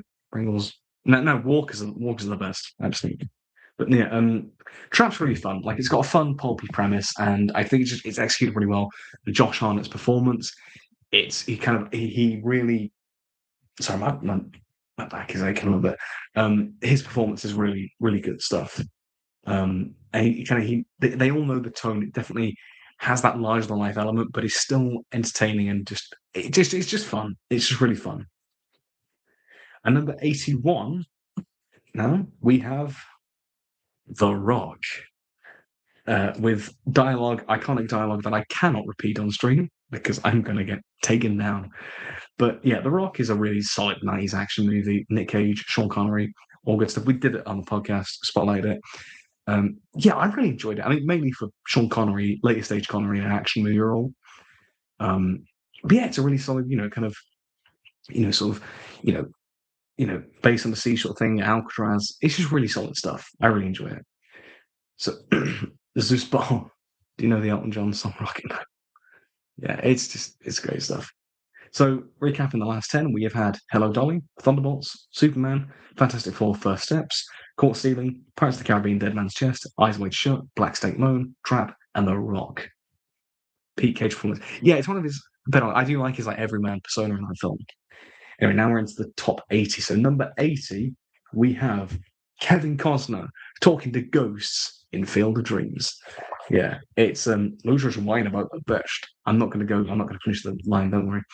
But yeah, Field of Dreams is a film that has no right to be as good as it is. It's Kevin Costner building a baseball field for ghosts. It shouldn't work. It should feel really stupid, and it kind of is, but also very charming. And I think there's a lot of interesting ideas within the film, some cool character stuff, and the favorite film of John Mulaney and George W. Bush.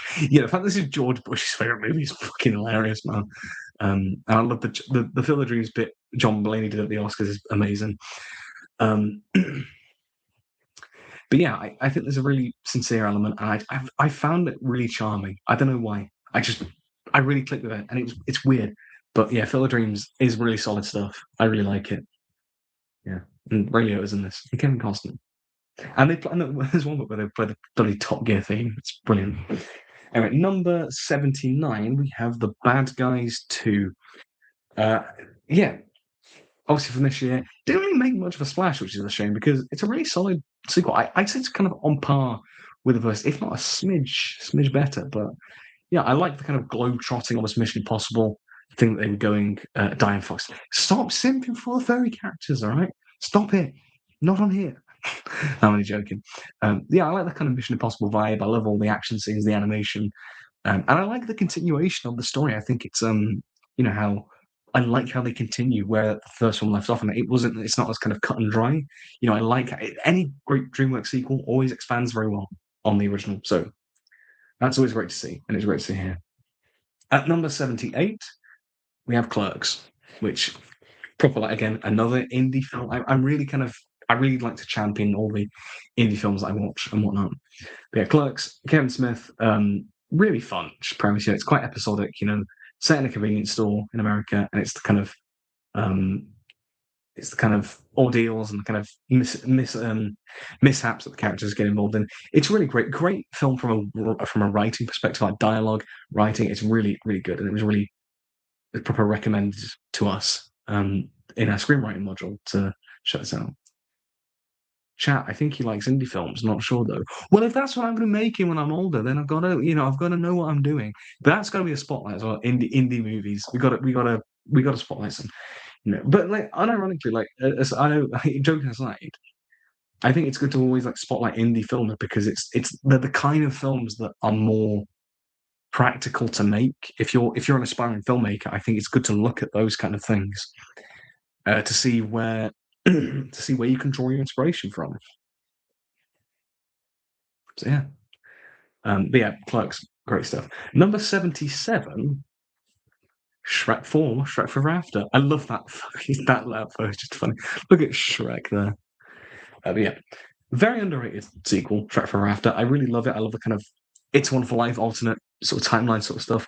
Rumpcle, do the roar. Oh, I've had days like Shrek. Oh God, me too. Yeah, not these days. Hopefully not. Actually, no. I think there is definitely a very relatable element of the kind of missing the old days that the film presents. Um, But yeah, it's really solid stuff. I love the whole dystopian alternate universe stuff.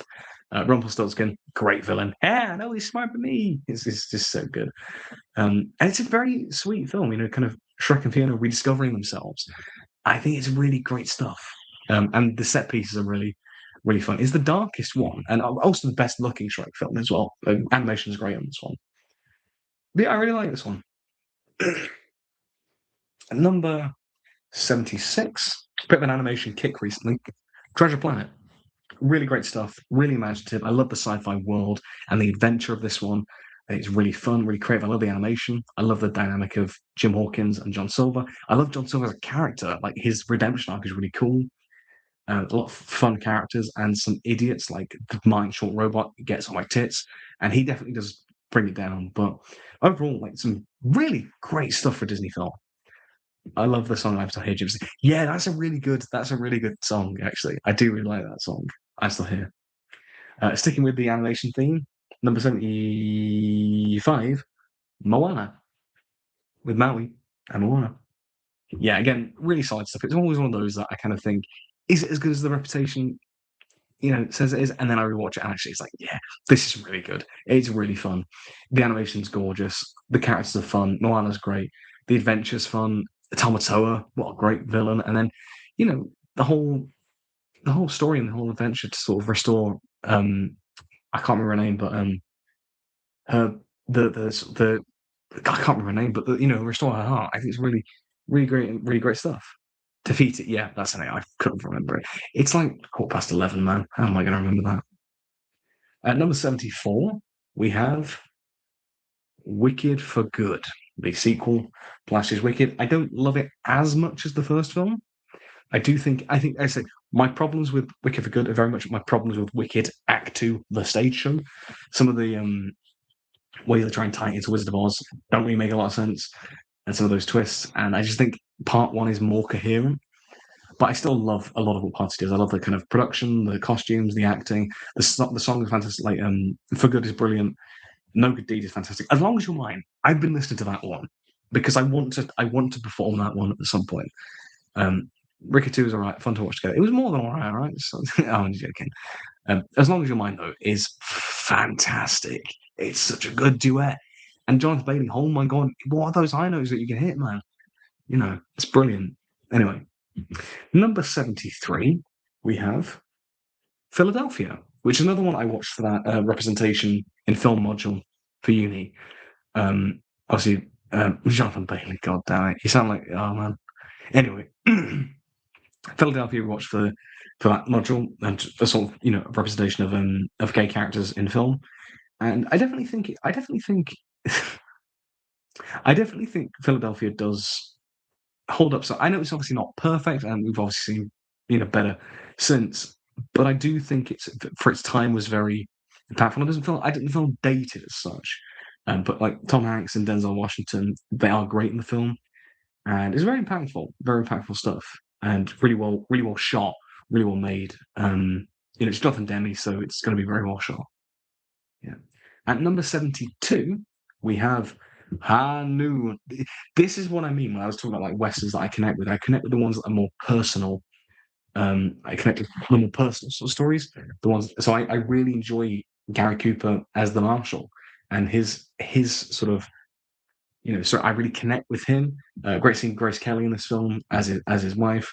The whole real time element I think is quite cool and adds a bit of that extra tension. I don't know. I really got a lot out of High Noon. It's quite simple, quite simple film, and I get that it wouldn't. I get that not everybody would care for it because of its simplicity, but I think that's why it works personally. If I had a nickel for every time JA announced a character named and my beloved in chat, I'd have a few nickels, more than two at this point probably. And at number 71, we have Like a Rolling Stone, There's a Complete Unknown. There we go, the Bob Dylan biopic with Timothy Chalamet. This is really good. I was really surprised again. Usually music biopics are very generic, but this one was really good. I really enjoyed this one. I love how it really focuses on like a specific point in time, like the early 60s, Bob Dylan before he became the Bob Dylan that we know, sort of in pop culture nowadays. I really like that element. Timmy's performance is great. Ed Norton's great. Monica Barbaro is great. Elle Fanning's really good. Great cast overall. I like it. It's not like in terms of like filmmaking, it's not very like flashy as such, but it's really solid. Direction from James Mangold. It's not overly flashy, but it's also just competently made and just kind of gets across what it needs to. And I think it's great. And music sequences. I mean, it got me properly listening to Bob Dylan songs, so can't beat that. Anyway, no, okay, let's recap the last 10. One of those things is not like the other. I'll recap the last 10 we've had. Field of Dreams, The Bad Guys 2, Clerks, Shrek Forever After, Treasure Planet, Moana, Wicked for Good, Philadelphia, High Noon, and A Complete Unknown. Now we've got number 70, How to Train Your Dragon 2, which is the weakest of the How to Train Your Dragon films, which again I rewatched this year. It's still fantastic. It's still great stuff. I really love a lot of the emotional stuff. Obviously, Tibbet, what am I about? Hiccup reuniting with his family, with his mother. I do really like it. I think the only problem is that the villain is just a bit of a joke. That's cool. You're drawing Toothless. That's really cool. But yeah, the main villain, what's his name? Bugger. Drago. Yeah. That's his name. He's just a bit of a shit villain. He really is. Yeah. Anyway, at number 69, we have American Werewolf in London, which a cracking little horror movie. Sort of these two Americans, go from the north of England to London. I love that kind of culture clash that you get in the film. I love the atmosphere. There's some great gore effects, and the whole transformation scene into the werewolf is horrifying. I love seeing London cult on film at this time. And that whole story, it's a very simple film, but it's just really well done, and it's a cracking film. You can definitely see like the influence of something like that on like Edgar Wright's work, the kind of pulpy, kind of pulpy horror stuff. Some of the pubs in Scotland gave off slaughtered lamb vibes. Yeah, I can imagine. I can imagine. At number 68, though, now we have another spotlight film, Frankenstein from Guillermo del Toro. As I say, you can watch our podcast on this one if you want more opinions, but this is great stuff. Really great stuff. Great aesthetic, great performances. Oscar Isaac was fantastic in this one. And just a really solid retelling of the Frankenstein story. And I tell you what, though, too low in my opinion, absolutely amazing film. Like, no, it is great. Just jumping back in, having watched Telescope. Oh, hi Toby. Hi Toby. I hope you enjoyed Marco Polo. Hey man, like as I say, I do really. This is high 8 out of 10 stuff, but I've got a lot of 9 out of 10 films coming up. So it just seems low by comparison, but it is still. We're still in like the top. We're in like the top third of the list now. About so, you know. Anyway, for fuck's sake, number 67. Haha. 6, 7. We have Spirit, Stallion of the Cimarron. There you go. There you go. You're happy now. You're happy now that I did that. Yeah. Either way, Spirit with Matt Damon narrating. This is a really good one. Really good, really mature, quite thoughtful. Jesus Christ, it's Matt Damon. But yeah, it's a yeah. So I can't concentrate because I've just done the 6, 7 thing. Never 6, 7 again, dude. What? You always try to get me to do it, and now I did it, and now you're like, yeah. See what I mean? See, it's cringe. It's cringe, isn't it? Anyway, Spirit's really good. It's really underrated film. Very mature for a DreamWorks film. I think the Matt Damon narration is a bit kind of a bit unnecessary and kind of does dumb it down a little bit. But I think the visuals, the music, I love the Bryan Adams songs, and it really tells a very sweeping story. At number 66, we have Indiana Jones and the Temple of Doom, the weeks to the original trilogy, because of Willie, because of the racism. But apart from that, it's so good. The action set pieces, the whole opening in Shanghai, the bridge scene, the minecart stuff, the whole satanic, the darker tone. I love it. Execute Order 66. Short Round in Indy, it's so good. It's so good. It's just a really fun romp, and I love it. Speaking of fun romps, number 65. Sisu, a proper balls to the wall action war film. I need to watch the sequel because that came out recently. This is brilliant. This was absolutely brilliant. I loved Sisu is peak cinema. You're right. I loved this one. I really did. It was proper balls to the wall action, but really brutal, gruesome stuff at points. But just so entertaining. It's just so much fun, and I'd highly recommend it. And at number 64, we have the final of the Elvis movies on this list.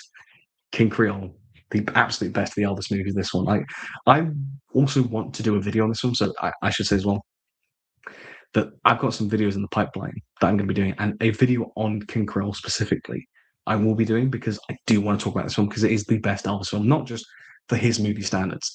It's just a great film, period. And it's sort of like a proper like James Dean, teen rebel sort of drama. It kind of mixed like a bit of a noir tone. It's really good stuff, like really great, direction from Michael Curtiz, great character drama.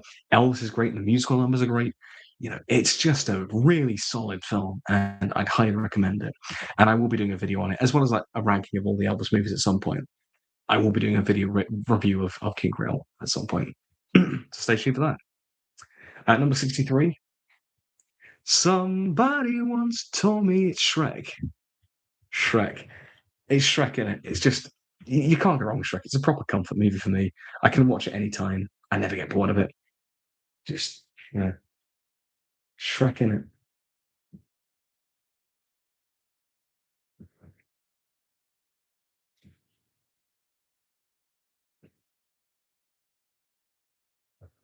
Shrek is. I try not to do the Shrek is love, Shrek is life thing.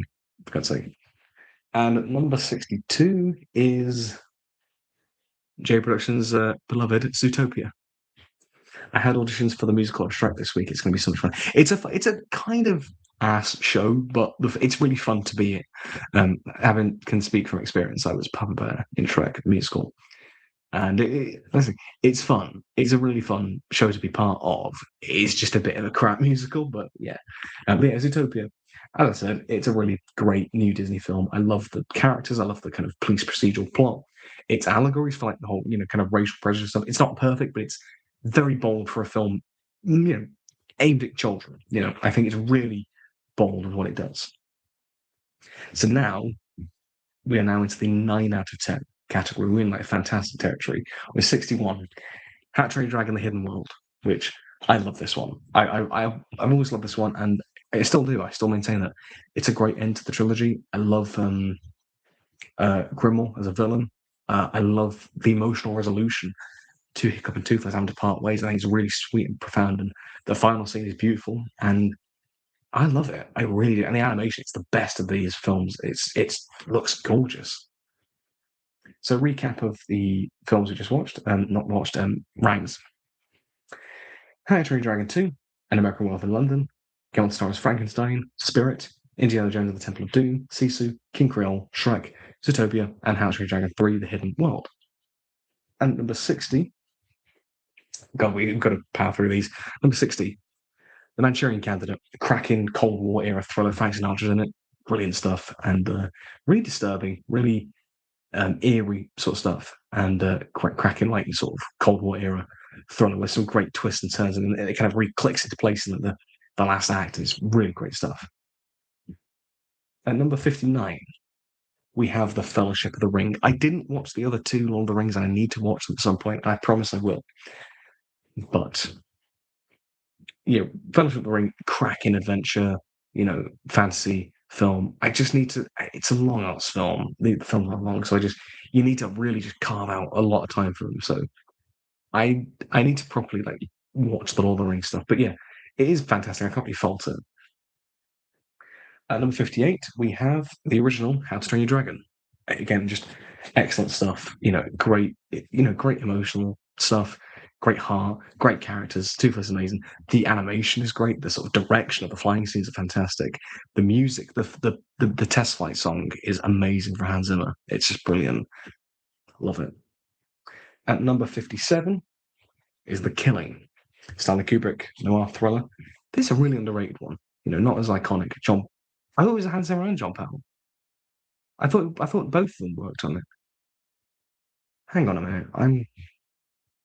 I swear they both. I could have. Hang on. Where the hell did I get that from? What the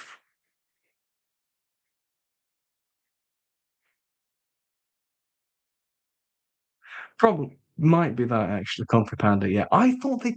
I must have been that, but I thought him and John Powell worked together on it. Either way, whoever did it, great music. Anyway, you distracted me from talking about The Killing, you bastard. So anyway, The Killing, a great noir thriller from Stanley Kubrick, cracking, sort of 80-minute film. And it's a really cool premise. I love the sequences in the film, and it's yeah, just really good stuff. Number 56, the Charlton Horse Race movie in America. Yeah, I think that's a great setting for a film, the horse race, like for a noir. And in number 56, we've got Flow. Just a really charming little animated film. I'm glad that it won Best Animated. No dialogue, but just great visuals. It really lets it speak for itself. It's just I love Flow. It's just fantastic. The cat that couldn't, he did it. Number 55, we have Mickey 17. Look at that. Look at that. I've seen it 3 times. I love it. Yeah, Flow's fantastic. But yeah, Mickey 17 is also fantastic. It's just a great sci-fi comedy, great satire, great humor. I love the visuals. I just really enjoy it. I really enjoyed this one. I think it's cut. Is it a bit underrated? I would argue it is. Obviously, we did a podcast though on thoughts on it, so you can check that out. At number 54, we have Scream, the classic. Yeah, it's a classic, like 30 years old. Jesus Christ. But yeah, Scream is fantastic. Great slash Mickey. Yeah, Scream's a great slasher movie. The Ghostface Killer is iconic. The opening sequence is amazing. Sydney, um, Gale, Dewey, iconic trio. Just really great stuff. Maggie Lillard, you can't go wrong with Stu. Great stuff. Number 53, we have Memento. I've talked about this before on plenty of videos, but a brilliant Nolan thriller, great concept, great way it's told with backward storytelling. It's fantastic. Guy Pearce in Memento this time, not Tom Cruise. Um, it's just really great stuff. It's an iconic film for a reason. Number 52, we have Doctor Strangelove. I'm not reading that whole bloody title because it's a long ass title. Yeah, a brilliant comedy. So it's really ridiculously clever, great on the Cold War sort of angle. So many interesting points that it makes with the comedy, and I love it. And Peter Sellers is the three different roles. It's fantastic, like acting, and yeah, it's a cracking Stanley Kubrick classic. And then number 51, we have The Sound of Music. Yeah, I obviously spotlight this one. I can't do it without thinking of the video from Ronnie, but yeah, Sound of Music, great stuff. Obviously, spotlight it on the podcast episode we talk about musicals. But yeah, it's a really, it's an iconic film. It looks gorgeous. The songs are great. Julie Andrews, Christopher Plummer, fantastic. And its ideas are like, gentlemen, when you can't find it here, this is the war room. Great from Josh Strangelove. But yeah, the whole stuff from Sound of Music, the whole ideas of like how music can be sort of like freeing in a way is just excellent. And especially in the kind of wake of World War II in that sort of era in Austria, it's brilliant stuff. So to recap, the last 10, Manchurian Candidate, The Fellowship of the Ring, Hat Train Dragon, The Killing, Flow, Mickey 17, Scream, Memento, Doctor Strangelove, and The Sound of Music. And now we're in the top quarter. Now, the top 50, starting with number 50, it is K-pop Demon Hunters, and Mr. John's going to kill me for having it at 50. But it's still a 9 out of 10 film, so don't worry. But, I mean, the cultural juggernaut that this film became, it's amazing to see. The music. Yeah, piss off. I don't give a fuck. I don't care, man. All right, I don't care. You've had the amount of films you've had too low on your lists. I can have this one. All right. We're going up, up, up. Yeah, we are going up, up, up. Yeah, K-pop. This is fantastic. Just the impact this made. The music, the concept, the characters. It's just so great to see how well this film did. Yeah. And number 40, number 40, number 49, I've got Shrek 2. Like it's the perfect sequel. Yeah, we'd love Shrek 2. What else do you said? And I'm more laughing because I know this is going to wind up Mr. L at number 40.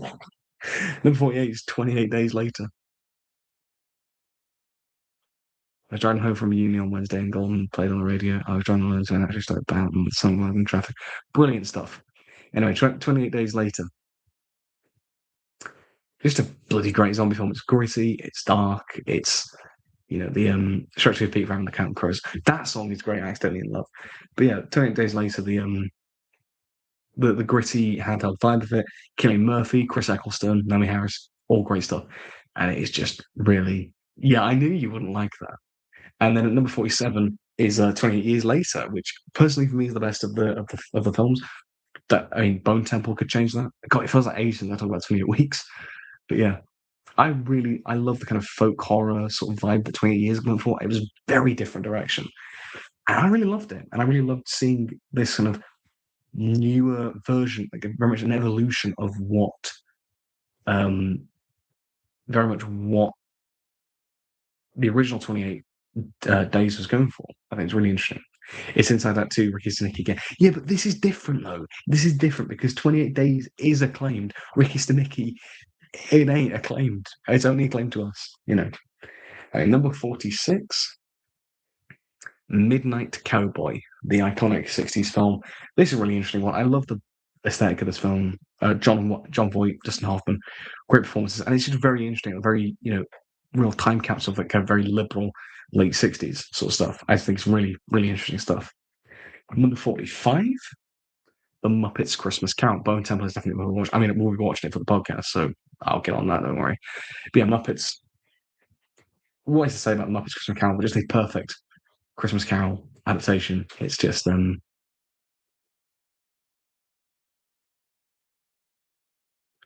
oh dear, that's kind of weird about the Americans. They're rocking that. No, that's odd.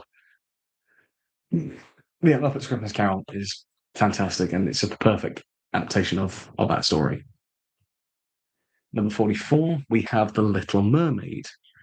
I didn't watch this, like, I watched the start of the year, so it's been over a year since I watched this, but, the film that really launched the Disney Renaissance, the 90s, just iconic story, great animation, the songs are amazing.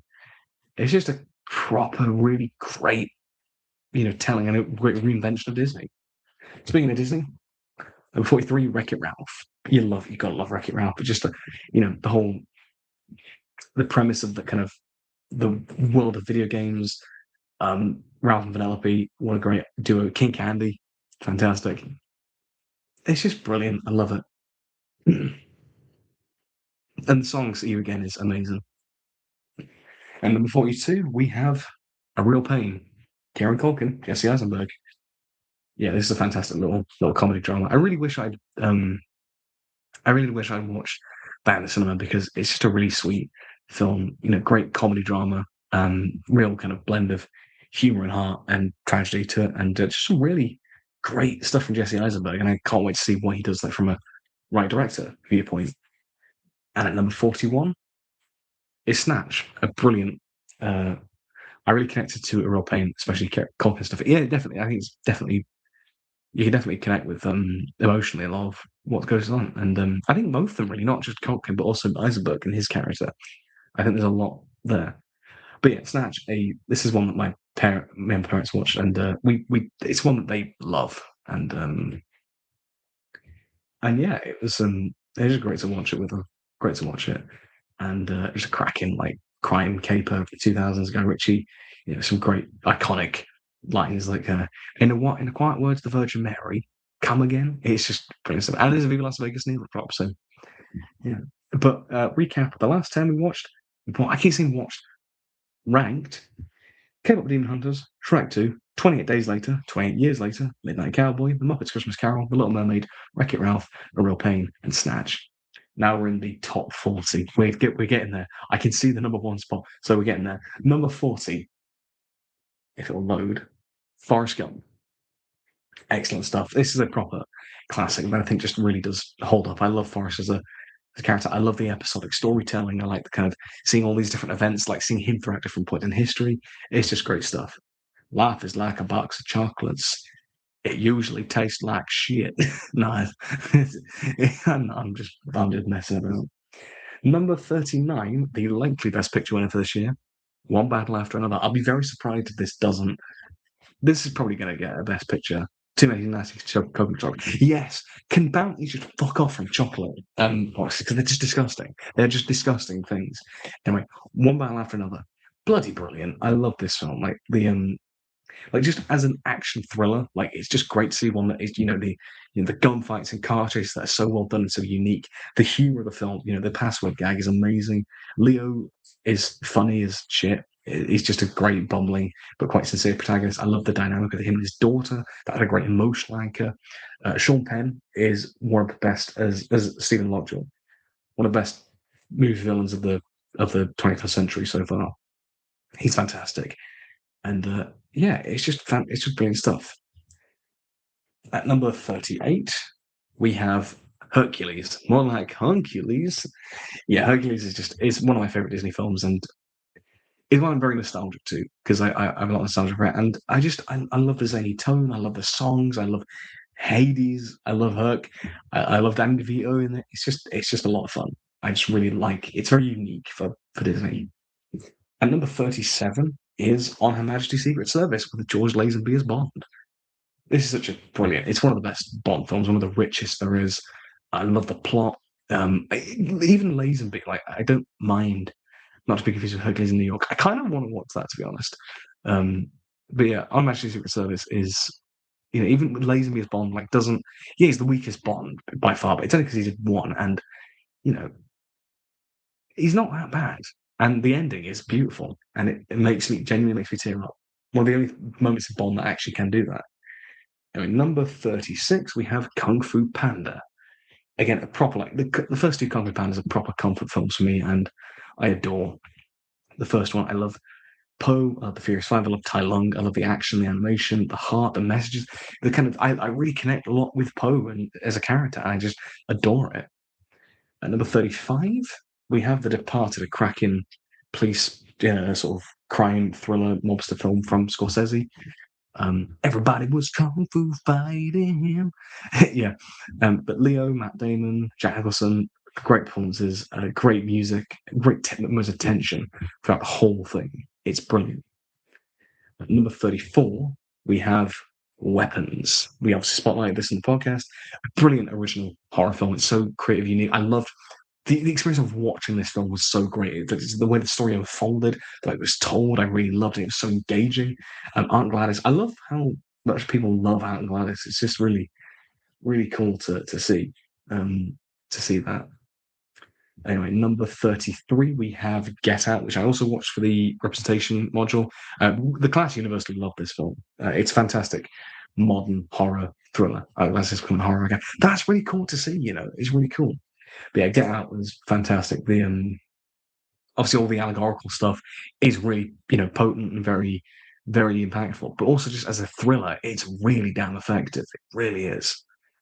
Anyway, number 32, we have Beauty and the Beast, one of the iconic Disney films. This is it's again simple but effective storytelling that just reworks the animation, the direction. That like panning shot in the ballroom is phenomenal.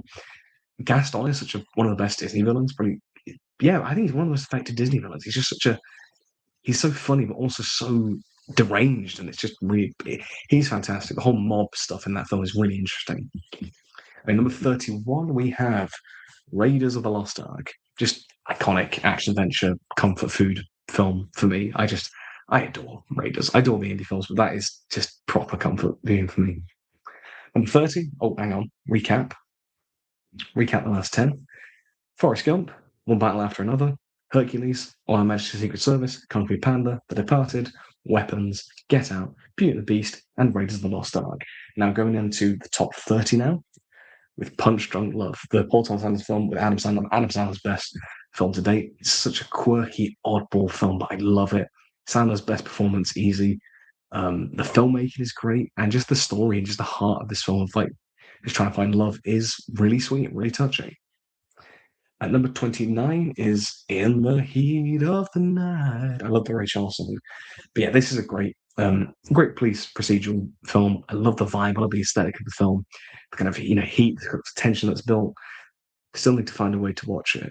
Punch Drunk Love. Yeah, I don't know where it is at the minute, so I'll let you know when I can find it.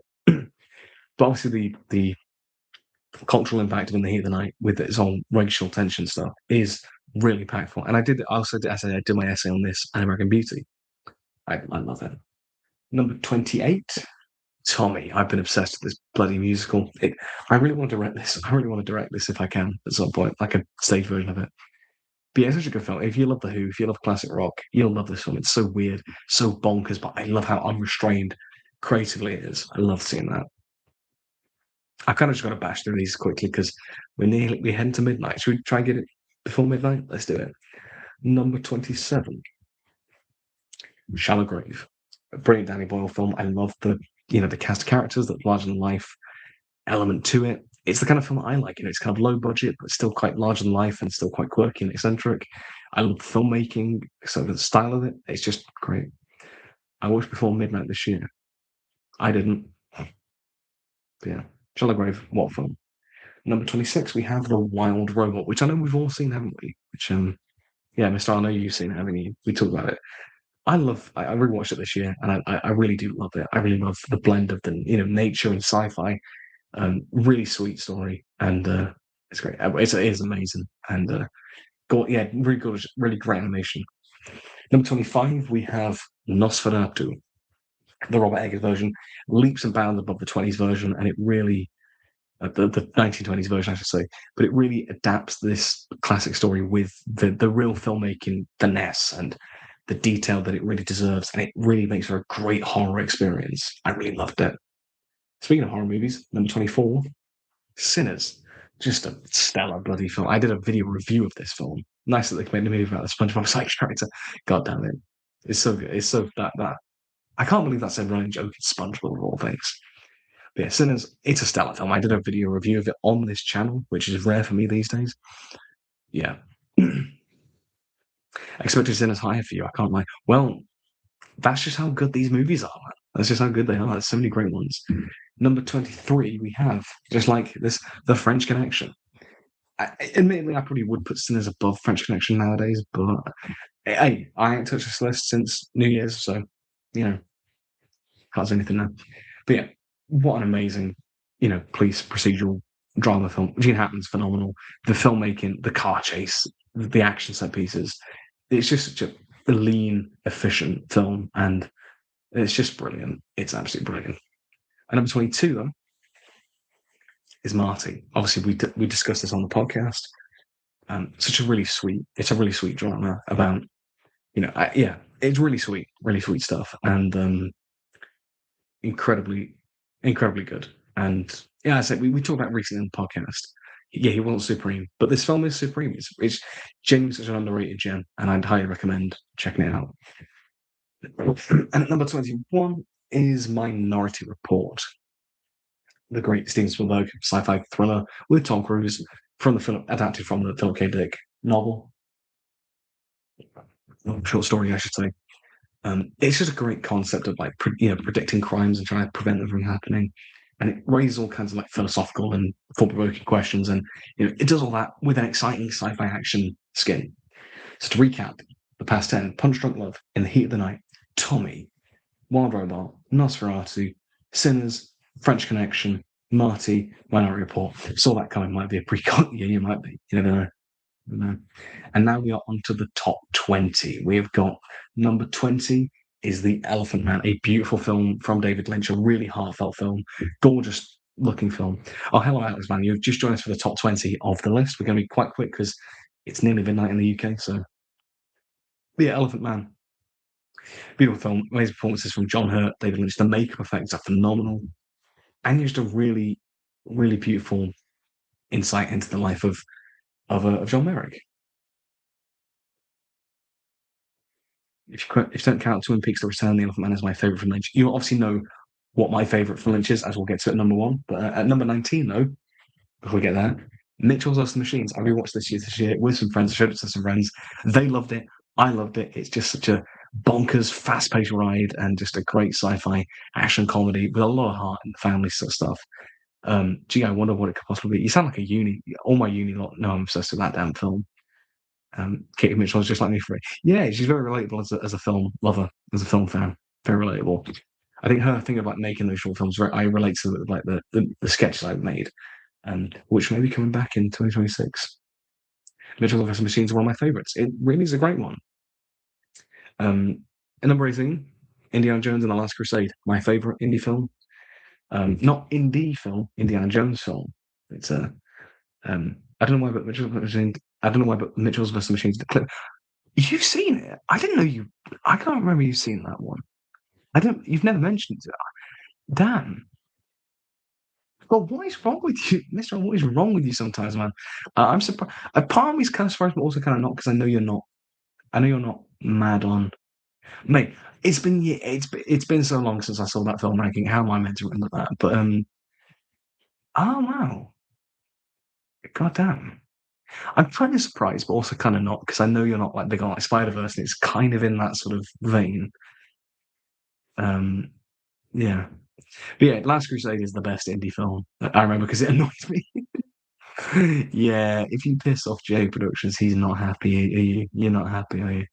But yeah, Last Crusade, my favourite of the indie films. Indie and Sean Connery, Harrison Ford, Sean Connery, great chemistry. I love the quest. It's just, we've talked about it before on the podcast, but yeah, I love Last Crusade, the best one. Number 17, Top Gun Maverick. I rewatched this film this year, and it's just really, really, it's just really great. A really great blockbuster.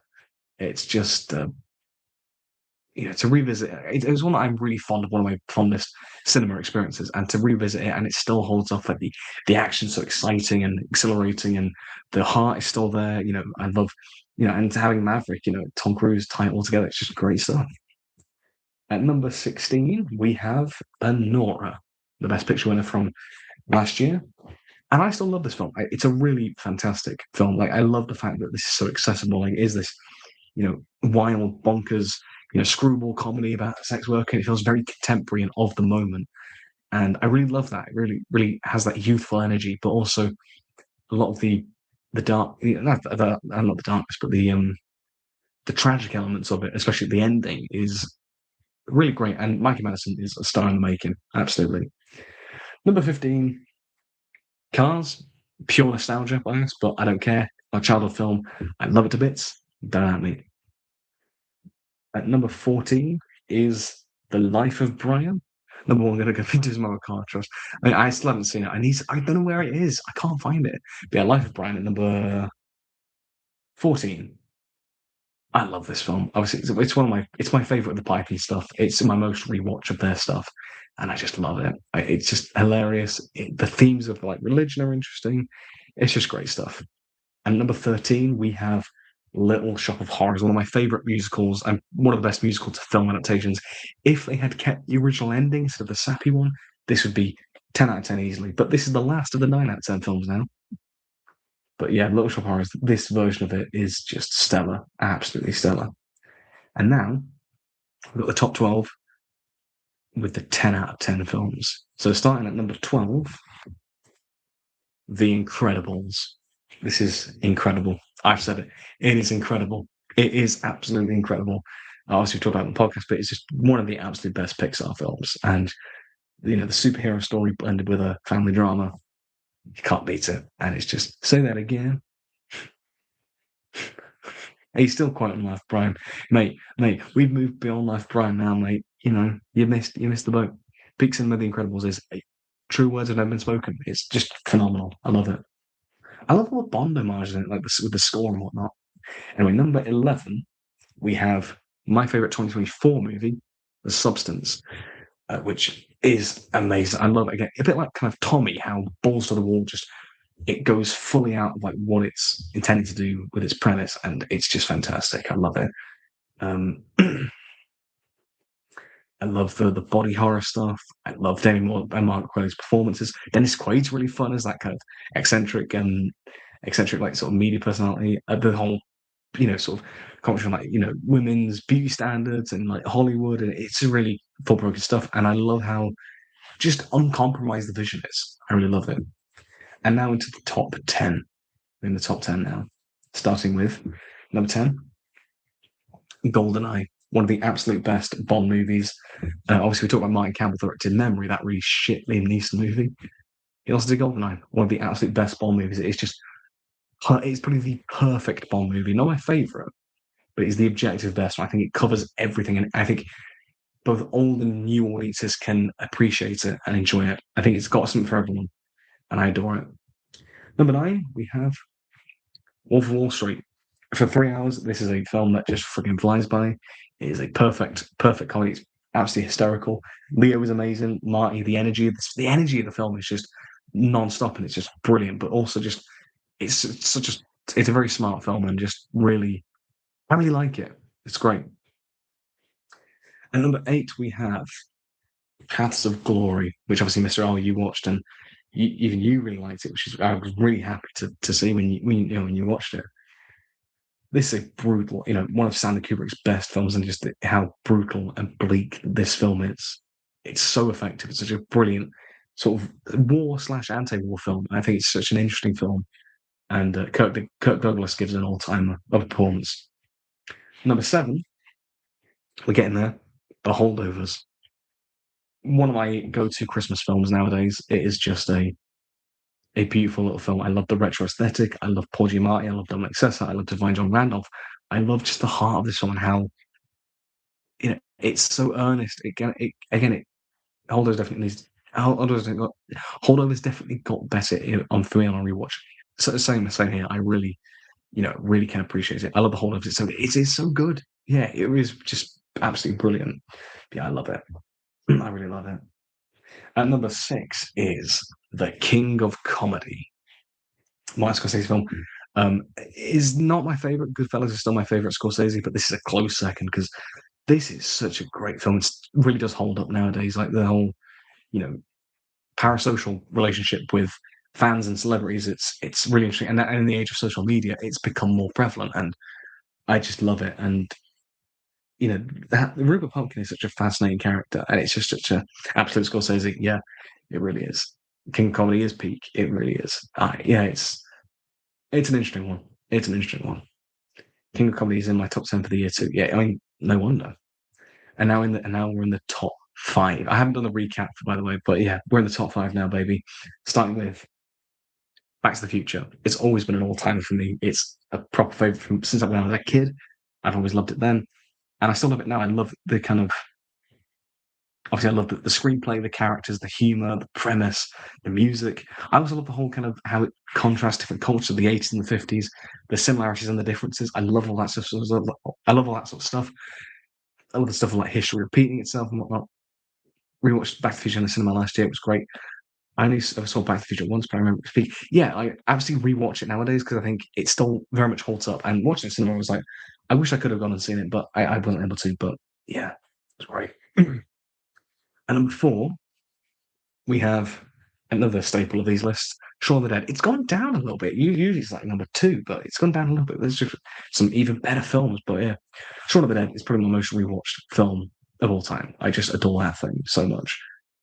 And I've gone on about it to death at this point. There is nothing else I can add as such, but I love it, and I still top five though. So it's still pretty.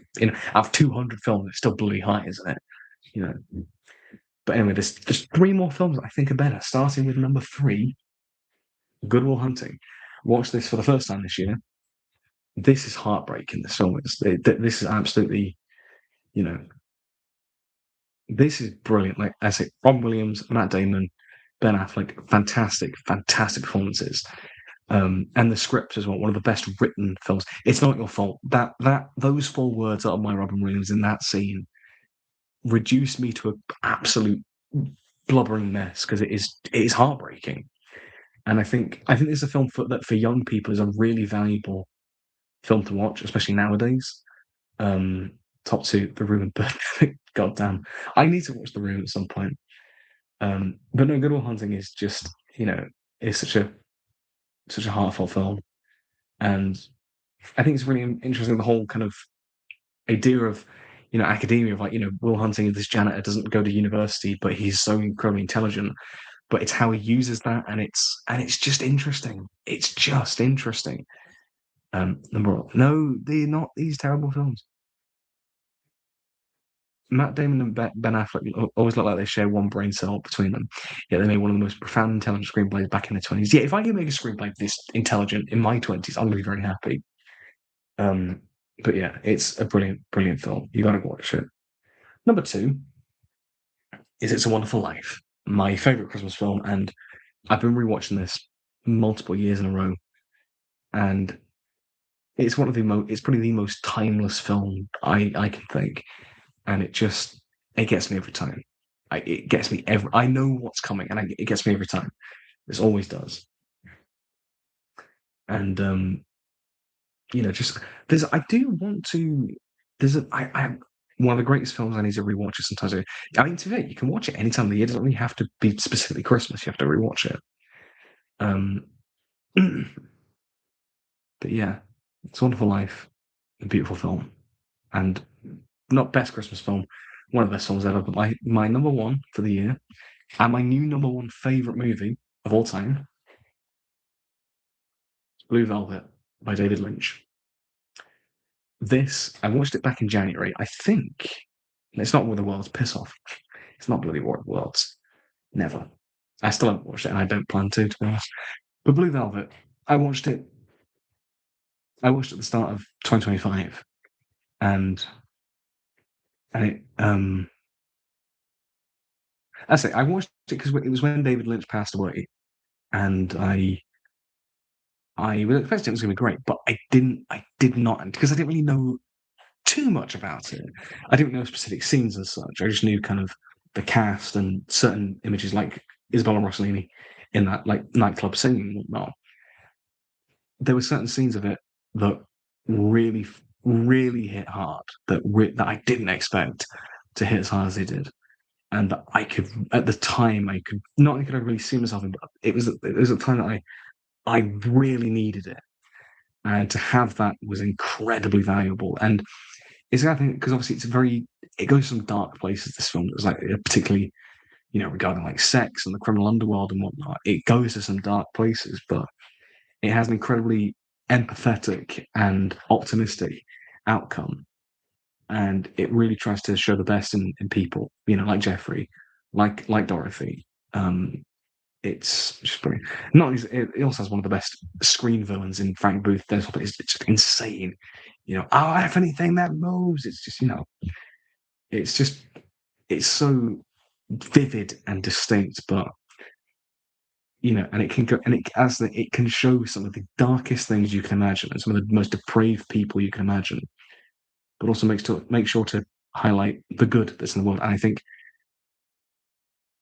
it's an incredibly profound film, and for that and many other reasons, I have got it at number one on my list of all the films I watched this year and currently of all time.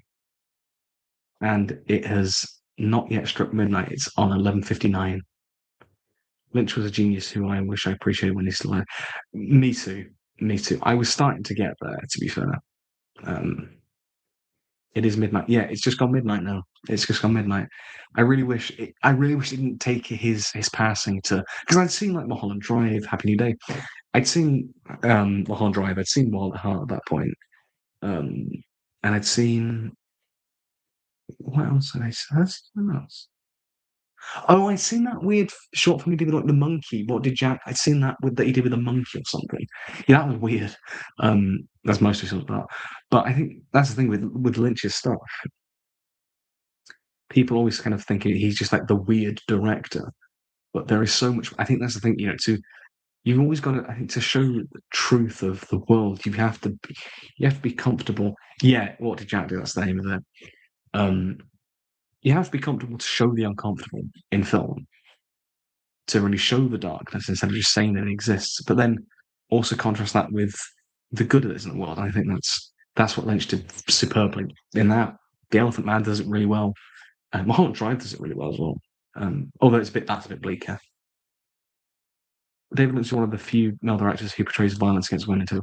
Absolutely, he's incredibly like empathetic in that sense, and he's the kind of director you wouldn't expect to be, as you wouldn't kind of on the surface you just kind of wouldn't expect that, but he really is. And also like offset, no, not offset, like not off camera, like in when he's on set and whatnot.